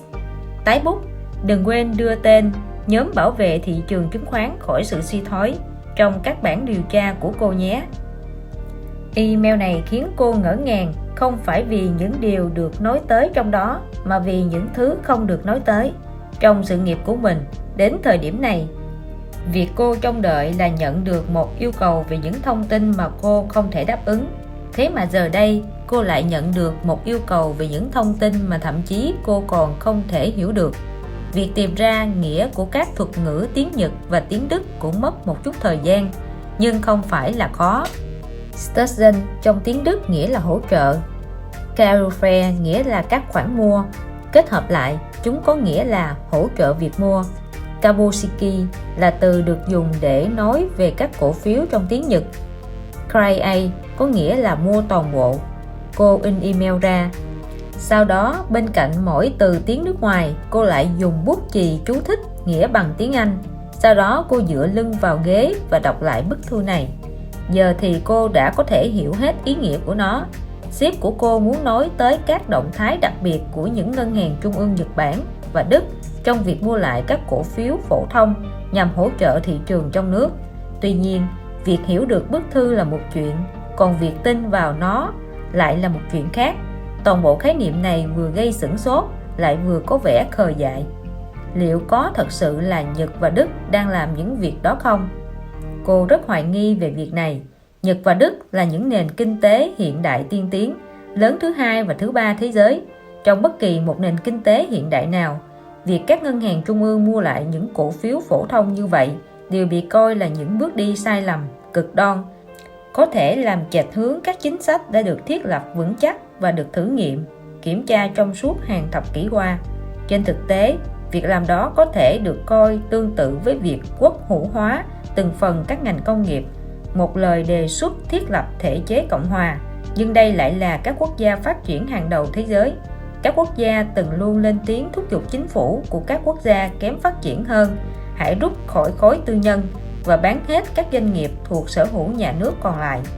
Đồng thời, theo những gì cô nhớ thì cả Nhật và Đức đều vẫn đang chịu ảnh hưởng từ các nhà chính trị bảo thủ theo đường lối cũ. Lo sợ lạm phát, những người mà chắc chắn sẽ phản đối sự can thiệp trực tiếp của chính phủ vào thị trường chứng khoán. Chả lẽ họ lại không gây cản trở về chính trị đối với những việc nguy hiểm mà các ngân hàng quốc gia đang bắt tay vào làm hay sao? Cô lắc đầu chán nản. Bức thư này thật nực cười. Liệu mình có sai lầm khi tham gia ủy ban này không? Cô tự hỏi, liệu đây có phải là hang ổ của những kẻ âm mưu thông đồng với nhau không? Phần tái bút mới thật là khó hiểu chứ. Nhóm bảo vệ khỏi sự suy thoái là gì? Hãy tỉnh lại đi, cô tự nhủ với mình như vậy và gần như thốt lên thành lời. Đó không phải là sự đùa cợt trong các phòng chat trên web chứ? Nếu vậy, tại sao nó lại xuất hiện trong một bức thư rõ ràng là rất nghiêm túc, được gửi vào hòm thư của cô chẳng bao lâu sau ngày làm việc đầu tiên của cô tại đây? Khoan hãy nghĩ đến những điều tồi tệ nhất. Trước tiên cô sẽ phải tìm ra đầy đủ bằng chứng để bác bỏ sự tồn tại hoặc sự liên quan của Kabushiki Kao, Stützen Kaore và nhóm bảo vệ khỏi sự tụt dốc. Tuy nhiên, chẳng mấy chốc cô lại phát hiện ra rằng mình đã mắc sai lầm với ít nhất 2 trong số 3 suy nghĩ của mình. Ngân hàng Nhật Bản mua vào các cổ phiếu phổ thông. Cô đã hoàn toàn hiểu sai về hoạt động của Ngân hàng Trung ương Nhật Bản, BOJ. Giữa tháng 9 năm 2002, BOJ thông báo rằng họ sẽ mua vào các cổ phiếu phổ thông nhằm hỗ trợ thị trường. Thị trường đã phục hồi trở lại và rồi sau đó lại sụt giảm xuống mức sâu hơn. Vậy là hết, cô nghĩ một hành động đã thất bại. Nhưng mọi việc chưa kết thúc ở đó. Chỉ vài tuần sau, trong khi đang tìm kiếm trên web thông tin về các ngân hàng của Nhật, cô đã tìm được một câu chuyện gây sốc trên tờ New York Times như sau. Tokyo, ngày 11 tháng 10, Ngân hàng Trung ương Nhật Bản cho biết họ sẽ chi 16 tỷ đô la ngân sách cho một kế hoạch không chính thống nhằm mua lại các cổ phiếu từ các ngân hàng đang trong tình trạng đáng lo ngại. Kế hoạch này sẽ mua lại cổ phiếu của các công ty được đánh giá ở mức nên đầu tư do 10 hoặc hơn 10 ngân hàng sở hữu trong vòng 12 tháng tới và sẽ giữ lại các cổ phiếu này trong ít nhất là 3 năm. Kế hoạch này đã gây được sự chú ý của các ngân hàng trung ương lớn khác, vốn rất thận trọng trong việc tránh liên quan trực tiếp tới thị trường vốn. Cô không tìm thấy thứ gì cụ thể về Stützen Kaore, nhưng lại có nhiều lời bàn tán về việc này, cả từ một số nguồn đáng tin cậy. Cô nghĩ không có lửa làm sao có khói. Được rồi, nhóm bảo vệ khỏi sự suy thoái là có thật. Tên chính thức của nó là nhóm công tác về thị trường tài chính của Tổng thống, được thành lập theo sắc lệnh số 12631 của chính phủ do Tổng thống Ronald Reagan ký vào ngày 3 tháng 3 năm 1988. Các thành viên là có thật và họ đều là những người có quyền lực, họ gồm những người đứng đầu kho bạc, chủ tịch Fed, chủ tịch Ủy ban hối đoái và thị trường chứng khoán và chủ tịch Ủy ban giao dịch hàng hóa tương lai CFTC. Thêm vào đó là một loạt những người có quyền đưa ra quyết định, bao gồm chủ tịch Hội đồng Cố vấn Kinh tế, ủy viên thanh tra tài chính và chủ tịch Ngân hàng Dự trữ Liên bang New York. Tất cả các thành viên này đều có số điện thoại nhà riêng, số điện thoại di động và địa chỉ email cá nhân của họ. Khi có bất kỳ trường hợp khẩn cấp lớn nào trên thị trường, họ có thể liên lạc với nhau ngay lập tức. Tamara mỉm cười khi nghĩ về việc cô sẽ đề cập họ như thế nào trong bản báo cáo. Washington đã có nhiều cơ quan tình báo trung ương, CIA, Cục điều tra liên bang, FBI, Ủy ban hối đoái và thị trường chứng khoán, SEC và nhiều tổ chức khác. Vì vậy, cô nghĩ thích hợp nhất gọi họ bằng một cái tên đơn giản là nhóm bảo vệ. Cô liên lạc với từng người trong danh sách mà Dulles đưa cho cô bằng cách gửi tin nhắn và email cho họ, nhưng kết quả chẳng đi tới đâu cả. Cuối cùng, một vài ngày sau khi bắt đầu dự án, cô cũng nhận được một cuộc gọi lại từ một nhà phân tích có tên tuổi của GAO, người tự giới thiệu mình là chuyên gia nghiên cứu về suy thoái. Thoạt đầu, tất cả những gì cô cần chỉ là thông tin về bối cảnh lịch sử của nhóm bảo vệ khỏi sự suy thoái. Nhưng cô sớm phát hiện ra rằng người đàn ông này cũng có thể là một tài sản quý giá cho kịch bản tồi tệ nhất. Cuộc suy thoái năm 1987. Nhóm bảo vệ này xuất hiện từ khi bắt đầu cuộc suy thoái năm 1987 của thị trường chứng khoán. Chuyên gia này xác nhận, có thể đối với nhiều người thì điều đó nghe như đã lâu lắm rồi, còn với tôi thì không hẳn như vậy. Tôi từng ở trong thời khắc đó và trong tâm trí tôi, nó dường như mới xảy ra. Thế mà thật lạ là đa phần mọi người lại không nhớ hoặc không muốn gợi nhớ những gì đã xảy ra. Vì vậy, đa số công chúng không nhận ra rằng cuộc suy thoái năm 1987 ở một số khía cạnh nào đó thật sự còn tệ hơn so với cuộc suy thoái năm 1929. Ông ta tiếp tục đưa ra một vài con số chứng minh cho quan điểm trên. Năm 1929, lần sụt giảm tệ nhất trong vòng một ngày là vào ngày thứ Ba đen tối, ngày 29 tháng 10, khi chỉ số bình quân công nghiệp Dow Jones giảm tới 12.8%. Vào năm 1987, lần sụt giảm lớn nhất trong vòng một ngày thậm chí còn tồi tệ hơn gấp đôi, giảm tới 22.6%, một ngày với tổn thất lớn nhất từng có trong lịch sử. Chuyên gia về suy thoái cũng nêu ra rằng, vào năm 1929, hầu hết các hãng lớn trên phố Wall đều có đủ tiền để gánh chịu những khoản tổn thất mà họ gặp phải trong ngày thứ Ba đen tối. Nhưng ngược lại, sau ngày thứ Hai đen tối năm 1987, một số hãng lớn trên phố Wall bị ảnh hưởng mạnh và mất quá nhiều vốn đến nỗi bị đẩy tới bờ vực phá sản, tất cả chỉ trong vòng 1 hoặc 2 ngày giao dịch. Vào năm 1987, Tamara vẫn còn đang đi học, vì vậy cô cảm thấy bối rối. Tôi không hiểu, thị trường chứng khoán suy giảm nhiều lần mà, vậy sao lại phải quan trọng hóa nó lên thế? Khi mọi người nói thị trường bị suy thoái, nghĩa là họ đang nói tới một sự suy thoái trên thị trường. Còn điều tôi đang nói là về sự suy thoái của thị trường. Cô vẫn chưa hiểu ý ông và tiếp tục hỏi, thật sự thì sự khác biệt là gì vậy? Sự khác biệt là ở chỗ đa phần các vụ suy thoái là sự sụt giảm mạnh giá cổ phiếu. Điều đó là lẽ thường, nhưng năm 1987, các nhà chức trách lại phải đối mặt với một con quái vật đáng sợ hơn, đó là sự suy thoái của bản thân thị trường. Được, nhưng giả sử cô có một thị trường nông sản chẳng hạn. Ông hơi hạ giọng thấp với ý cho rằng cô chưa có đủ phẩm chất của một nhà kinh tế học. Và giả sử có đợt dư thừa cà chua, vậy thì giá cà chua sẽ giảm, có phải vậy không? Đó chính là sự suy giảm trên thị trường. Ngay sau khi kết thúc đợt dư thừa cà chua, giá tăng trở lại. Không có vấn đề gì đáng bàn phải không nào? Đúng thế, cô đáp lại. Nhưng bây giờ, giả sử một số tay lái buôn không có khả năng trả nợ nữa, những người nông dân sẽ bị phá sản, không còn ai xuất hiện tại các sạp bán hàng nữa. Và một vài tuần sau đó, một hãng xây dựng nào đó sẽ đến và san bằng các sạp bán hàng này đi để xây lên một khu nhà. Đó chính là sự suy thoái của thị trường. Ồ rồi, giờ thì tôi đã hiểu điều ông muốn nói là gì rồi. Tốt rồi, bởi vì đó chính là điều các nhà chức trách đã phải đối mặt trong cuộc suy thoái năm 1987. Nếu các nhà môi giới phá sản, ai sẽ là người thực hiện các vụ mua bán đây? Ai sẽ làm cho thị trường hoạt động?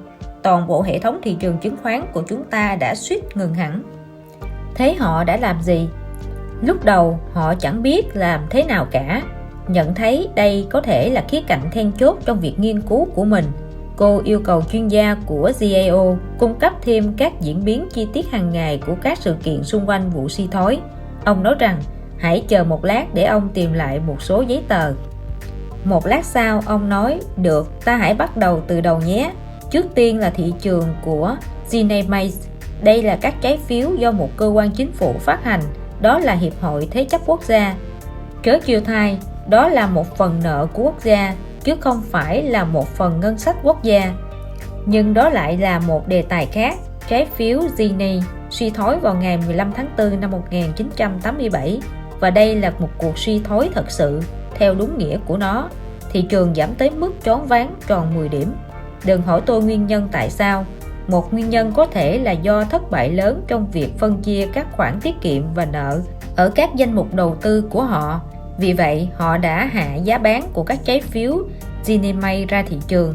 Đó là vụ suy thoái tồi tệ nhất của trái phiếu chính phủ trong lịch sử, thậm chí còn tồi tệ hơn cả so với hồi năm 1980. Và rồi sau đó, một vài tháng sau, tại Nhật, một vụ suy thoái tương tự cũng xảy ra đối với loại trái phiếu chính phủ có thời hạn dài nhất, Kokusai kỳ hạn 10 năm. Giá của chúng đột ngột giảm xuống, rồi sau đó sự hoảng loạn lại giáng xuống thị trường trái phiếu của Mỹ, và cuối cùng là đến đồng đô la. Tới mùa hè, cả ba thị trường trên, trái phiếu Mỹ, trái phiếu Nhật và đô la Mỹ, đều lâm vào tình trạng hỗn độn. Tôi vẫn đang ghi chú lại đây. Đối với mỗi cột mốc sự kiện, sao ông không cho tôi xin thêm thông tin về thời gian, sự kiện và các nhận xét của ông luôn thể? Được thôi. Thứ Tư ngày 14 tháng 10 năm 1987, Bộ Thương mại thông báo nước Mỹ đang thâm hụt thương mại lớn, nhập siêu 16 tỷ đô la các mặt hàng ô tô, đầu máy video, quần áo và các sản phẩm khác. Chỉ số Dow giảm 95 điểm, tương ứng với 3.8%, một con số đáng kinh ngạc. Nhưng các quan chức tại Washington và phố Wall vẫn bình tĩnh và tự mãn. Họ vẫn tuyên bố không có dấu hiệu của tình trạng bất ổn. Thứ Năm ngày 15 tháng 10, thị trường phớt lờ những lời lẽ cam đoan của các quan chức. Chỉ số Dow giảm 58 điểm. Thứ Sáu ngày 16 tháng 10, chỉ số Dow sụt 108 điểm, tương ứng với 4.6%. Đối với thị trường ngày nay thì đây là một con số lớn. Hiếm khi có mức giảm tới 3 con số, tương đương với hơn 400 điểm trong thị trường ngày nay. Thế nhưng, mọi người vẫn lạc quan hoặc không biết. Sáng hôm sau, tờ Wall Street Journal đã viết 8 giờ tối tại quán Harris Bar, nơi những người làm việc trên phố Wall thường lui tới, có rất đông các nhà môi giới và nhà giao dịch. Nhưng họ tới đây và bận tâm cho cuộc hẹn hò chứ không phải để lo lắng về sự sụp đổ của thị trường. Trước đó, họ chưa từng trải qua một thị trường thật sự ốm yếu. Đa phần trong số họ đều cho rằng thế nào thị trường cũng sẽ tăng lại 100 điểm vào ngày thứ Hai. Ông cứ nói tiếp đi, cô nói. Ngày thứ Hai đen tối. Ngày thứ Hai đen tối 19 tháng 10, các báo chí buổi sáng không hề đề cập gì đến thảm họa sắp xảy ra. Nhưng sự sụt giảm trên thị trường đã ngay lập tức bắt đầu và liên tục giảm xuống trong suốt buổi sáng. Đầu giờ chiều, các lệnh bán nhiều tới mức hệ thống máy tính tốc độ cao của Sở Giao dịch Chứng khoán New York bị chậm tới mức kỷ lục là 85 phút. Ngay cả khi không đếm số lệnh bán bị tồn động, khối lượng giao dịch vẫn vượt mức kỷ lục trước đó là 340 triệu cổ phiếu và vẫn còn 3 giờ giao dịch nữa trước khi hết ngày. 3 giờ 30 phút chiều, vẫn trong ngày thứ Hai đen tối, nỗ lực hồi phục cuối cùng đã không thành. Thị trường lao dốc và kết thúc với nỗi hoảng sợ tột đỉnh, khiến các hãng đang ngập nợ nần trên phố Wall bị đe dọa về tình trạng phá sản. Không một ai biết được thị trường sẽ đi tới đâu và giá các cổ phiếu họ bán ra được là bao nhiêu. Các nhà đầu tư khi bấm vào các mã cổ phiếu trên máy báo giá của mình thì ngay lập tức được chào mua với mức giá chỉ cách đó 3 giờ đồng hồ, tức là tương đương với mức giá dao động trong hàng tháng trời của một thị trường bình thường. Nhưng dù vậy, các nhà đầu tư này vẫn thực hiện lệnh bán ra và cảm thấy rất vui mừng khi bán được, dù với bất cứ giá nào. Trong suốt buổi chiều, các đường dây điện thoại tại các quỹ đầu tư đều bị quá tải và tổng đài chính của họ đều bị tắc nghẽn. Đến khi các nhà đầu tư có thể kết nối được với người ở đầu dây bên kia, gần như đợt suy giảm đã kết thúc. Vào lúc các lệnh bán cuối cùng được thực hiện, giá các cổ phiếu của họ đã giảm thêm 10-20%. Hầu hết đều không nhận ra rằng khi bỏ tiền vào các quỹ đầu tư, ngay cả khi bán ra sớm hơn trong ngày, bạn cũng vẫn sẽ nhận được một mức giá thỏa thuận, phản ánh toàn bộ sự suy giảm trong suốt cả ngày. 5 giờ chiều, vẫn trong ngày thứ hai đen tối. Tới lúc này thị trường đã chính thức đóng cửa 1 giờ đồng hồ rồi, nhưng vẫn còn nhiều giờ đồng hồ nữa trước khi tất cả các lệnh được thực hiện xong. Chỉ số công nghiệp Dow Jones đã giảm 508 điểm, tức 22.6%. Tamara xen vào, để xem nhé, giả sử chỉ số Dow là khoảng 8.000, nó tương đương với bao nhiêu điểm ở thị trường ngày nay? Không, liệu tôi có tính nhầm không? Giảm 1.800 điểm. Ông lấy máy tính ra để xác nhận lại, chính xác. Chỉ số Dow sẽ giảm chính xác là 1.808 điểm trong một phiên giao dịch. Vì vậy, những con số giảm ở mức 200 hay 300 điểm mà cô từng chứng kiến trong những năm gần đây không đáng là bao so với con số trên. Như tôi đã nói lúc nãy, nó gần như gấp đôi so với cuộc suy thoái năm 1929. Tôi có thể tiếp tục chứ? Vâng, ông làm ơn tiếp tục đi. Sáng sớm tinh mơ thứ ba ngày 20 tháng 10. Đây là điều được đăng tải trên tờ Wall Street Journal. Phản ứng của mọi người trên khắp phố Wall, từ các nhà giao dịch, các nhà quản lý tiền tệ cho tới các nhà phân tích chứng khoán là sửng sốt, không thể tin được. Chính phủ Mỹ tỏ ra bất lực trước tình hình cổ phiếu sụt giảm. Ngay lập tức, các quan chức nhóm họp tại Nhà Trắng, Cục Dự trữ Liên bang và Ủy ban hối đoái vào thị trường chứng khoán. Nhưng khi thị trường tiếp tục sụt giảm, họ kết luận rằng họ không thể làm gì hơn ngoài việc tỏ ra bình tĩnh trước sự hoảng loạn của phố Wall. Những lời tuyên bố lạc quan nghe thật rỗng tuếch khi mà các lệnh bán vẫn đổ dồn về phố Wall. Sáng thứ ba ngày 20 tháng 10, giao dịch của các cổ phiếu lớn như IBM, Merck và lượng giao dịch của các cổ phiếu có khối lượng ít hơn bị đóng băng.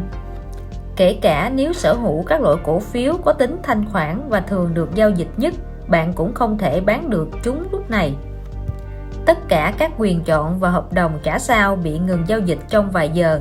Các chuyên gia trên sàn giao dịch chứng khoán, vốn là những người thực hiện mua hoặc bán các cổ phiếu nhằm duy trì một thị trường có trật tự, thì nay cũng đã bị tiêu tan hết tài sản. Gần như tất cả số vốn của họ đã bị bay hơi. Các ngân hàng vốn đang lo sợ sự sụp đổ cũng từ chối cho các nhà môi giới đang cắt vốn vay thêm tiền. Các ngân hàng khác thì đang đòi về các khoản cho vay từ trước. 10 giờ sáng cùng ngày, John Phelan, người đứng đầu Sở Giao dịch Chứng khoán New York, muốn đóng cửa thị trường. Ông không nghĩ ra bất kỳ cách nào để dừng sự sụt giảm. Tất nhiên, đóng cửa là cách làm nguy hiểm và liều lĩnh, nhưng ông cảm thấy nếu không làm như vậy thì hậu quả sẽ còn đáng sợ hơn. Ông lo ngại rằng nếu ông và đồng nghiệp không làm điều gì đó ngay lập tức thì thị trường sẽ tiếp tục sụt giảm. Và khi đó, nó sẽ làm phá sản hầu hết các hãng lớn vốn là thành viên của NYSE. Khi đó, toàn bộ sở giao dịch sẽ lâm nguy. Thế họ đã làm như vậy à? Đóng cửa thị trường ấy? Tôi không nhớ điều đó. Không, họ đã không đóng cửa thị trường. Hãy tiếp tục dòng sự kiện và rồi cô sẽ biết thôi. 11 giờ sáng, chỉ số Dow lại giảm thêm khoảng 10% nữa so với mức giảm 22% của ngày hôm trước. Chỉ trong vòng 30 giờ đồng hồ, 1/3 số giá trị cổ phiếu của nước Mỹ đã tiêu tan. Nếu các hãng trên phố Wall phải định giá danh mục của mình vào lúc đó, thì nhiều hãng hẳn đã phá sản hoặc xóa sổ rồi. Những người giữ chức vụ cao như Phelan cũng cảm thấy rất hoảng sợ. Nhưng Jerome Cordier, Chủ tịch Cục Dự trữ Liên bang ở New York, lại cứng rắn phản đối việc đóng cửa thị trường chứng khoán. Tại sao vậy? Tamara gần như thì thầm hỏi vậy. Bởi vì ông ấy tin rằng toàn bộ hệ thống sẽ bị tê liệt khi nó cần được tra thêm dầu. Ông ấy lập luận rằng vấn đề cơ bản và thật sự không liên quan nhiều đến việc giảm giá, mà đó là sự thiếu hụt đột ngột tiền mặt và vốn trong các hãng lớn của phố Wall. Ông cảm thấy mối nguy hiểm gần nhất không phải là việc các nhà đầu tư thực hiện bán ra nhiều hơn, mà là khả năng các hãng ở phố Wall sẽ bị rơi vào tình trạng không thể trả các khoản thanh toán tiền mặt. Cô hỏi nhà chuyên gia của GAO rằng Liệu ông có thể giải thích điều này như thế nào trong một báo cáo dành cho những người không phải là nhà kinh tế học? Khi cô gọi điện cho nhà môi giới của mình để mua, giả sử là 100 cổ phiếu của General Motors, thì anh ta chưa phải thanh toán tiền ngay cho số cổ phiếu này. Trên thực tế, anh ta chưa phải trả tiền mặt trong vòng 5 ngày làm việc. Vì vậy, vào bất kỳ thời điểm nào, cũng sẽ có hàng trăm tỷ đô la của các giao dịch đã được thực hiện nhưng chưa được thanh toán. Nếu một hãng lớn không thanh toán đúng hạn, họ sẽ gây ra một phản ứng dây chuyền các vụ vỡ nợ. Họ có thể phá hủy thị trường giống như những tay lái buôn không có khả năng trả nợ dẫn đến phá hủy thị trường nông trang. Ông cứ nói tiếp đi. Vẫn trong ngày 20 tháng 10, các lập luận của Corrieren đã chiếm ưu thế. Họ không đóng cửa thị trường nữa, thay vào đó các nhà chức trách quyết định giải quyết vấn đề bằng tiền. Đây là điều họ đã làm.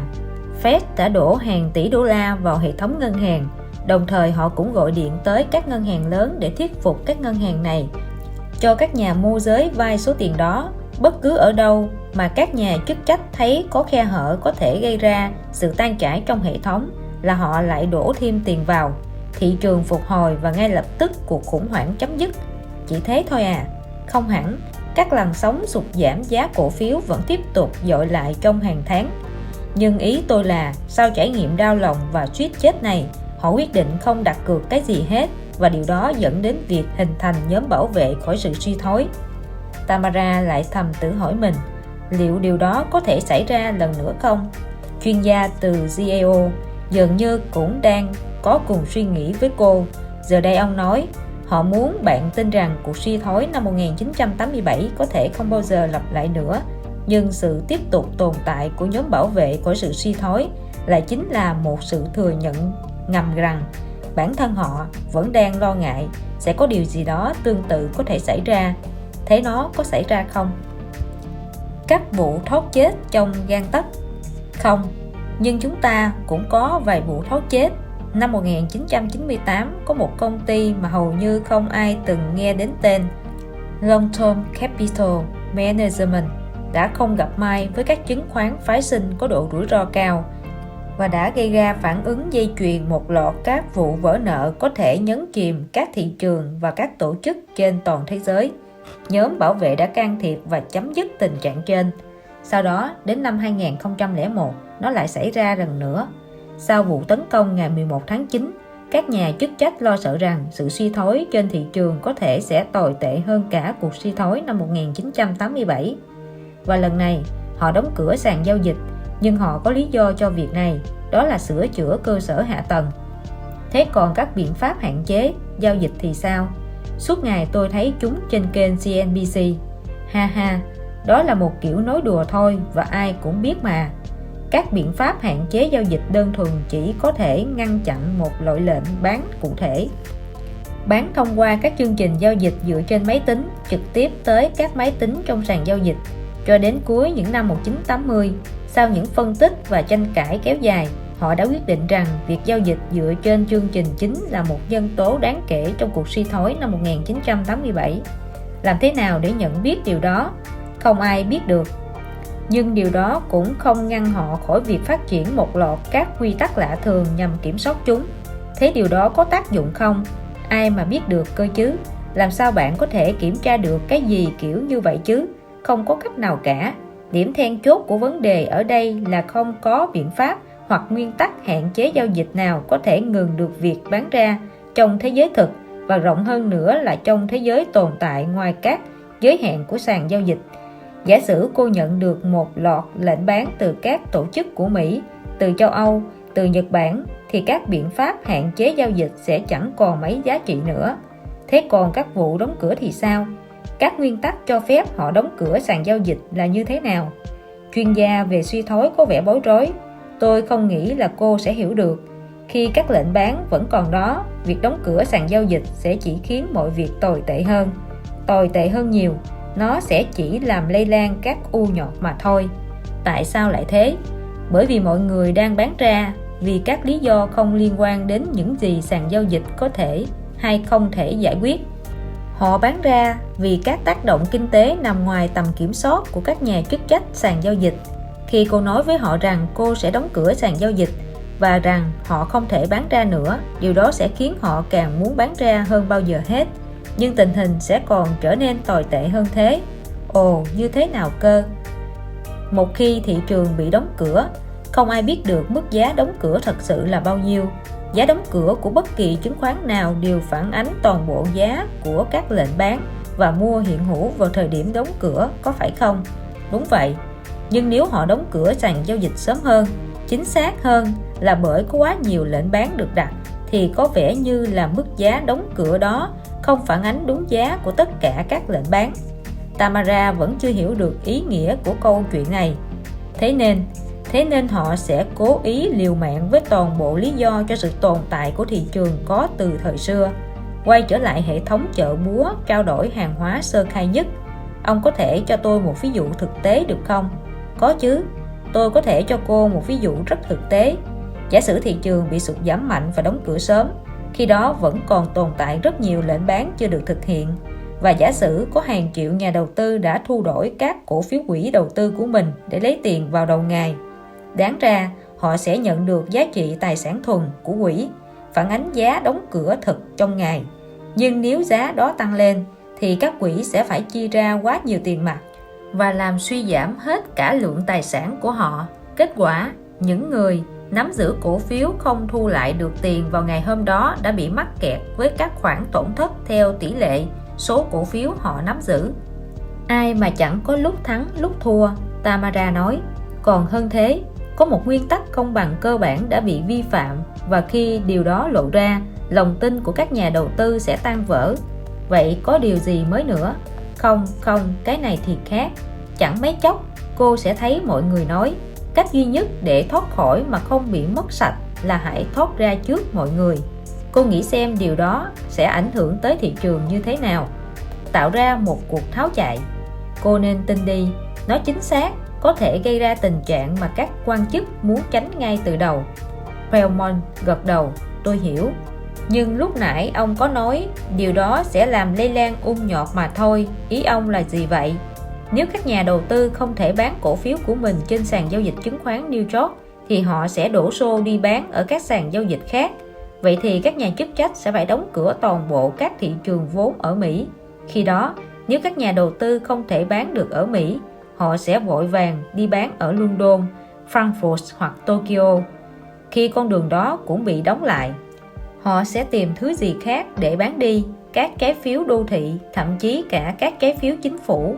Nhọt sẽ lây lan, và chẳng mấy chốc, cô sẽ phải đóng cửa thị trường toàn thế giới. Kịch bản xấu nhất đó nghe thế nào? Nghe có vẻ cường điệu. Chuyên gia về suy thoái không lấy làm vui với câu trả lời của cô, nhưng ông vẫn cố giữ vẻ lịch sự. Cô thấy đấy, tôi muốn giúp đỡ cô, nhưng nếu mục tiêu của cô là khám phá ra những kịch bản tồi tệ nhất thì cô cần suy nghĩ thoáng hơn. Cô không được loại trừ bất kỳ khả năng có thể nào. Cụ thể là cô cần phải xem xét tỉ mỉ các thị trường mà các ngân hàng trung ương không thể kiểm soát và thường vượt quá phạm vi các hoạt động mua, kiểm soát thị trường hoặc thậm chí cả việc đóng cửa thị trường. Vậy ý ông đang nói đến điều gì? Các chứng khoán phái sinh. Hãy lần theo chuỗi các sự kiện có thể được tháo gỡ khi các chứng khoán phái sinh gia tăng, và cô sẽ có được kịch bản tồi tệ nhất.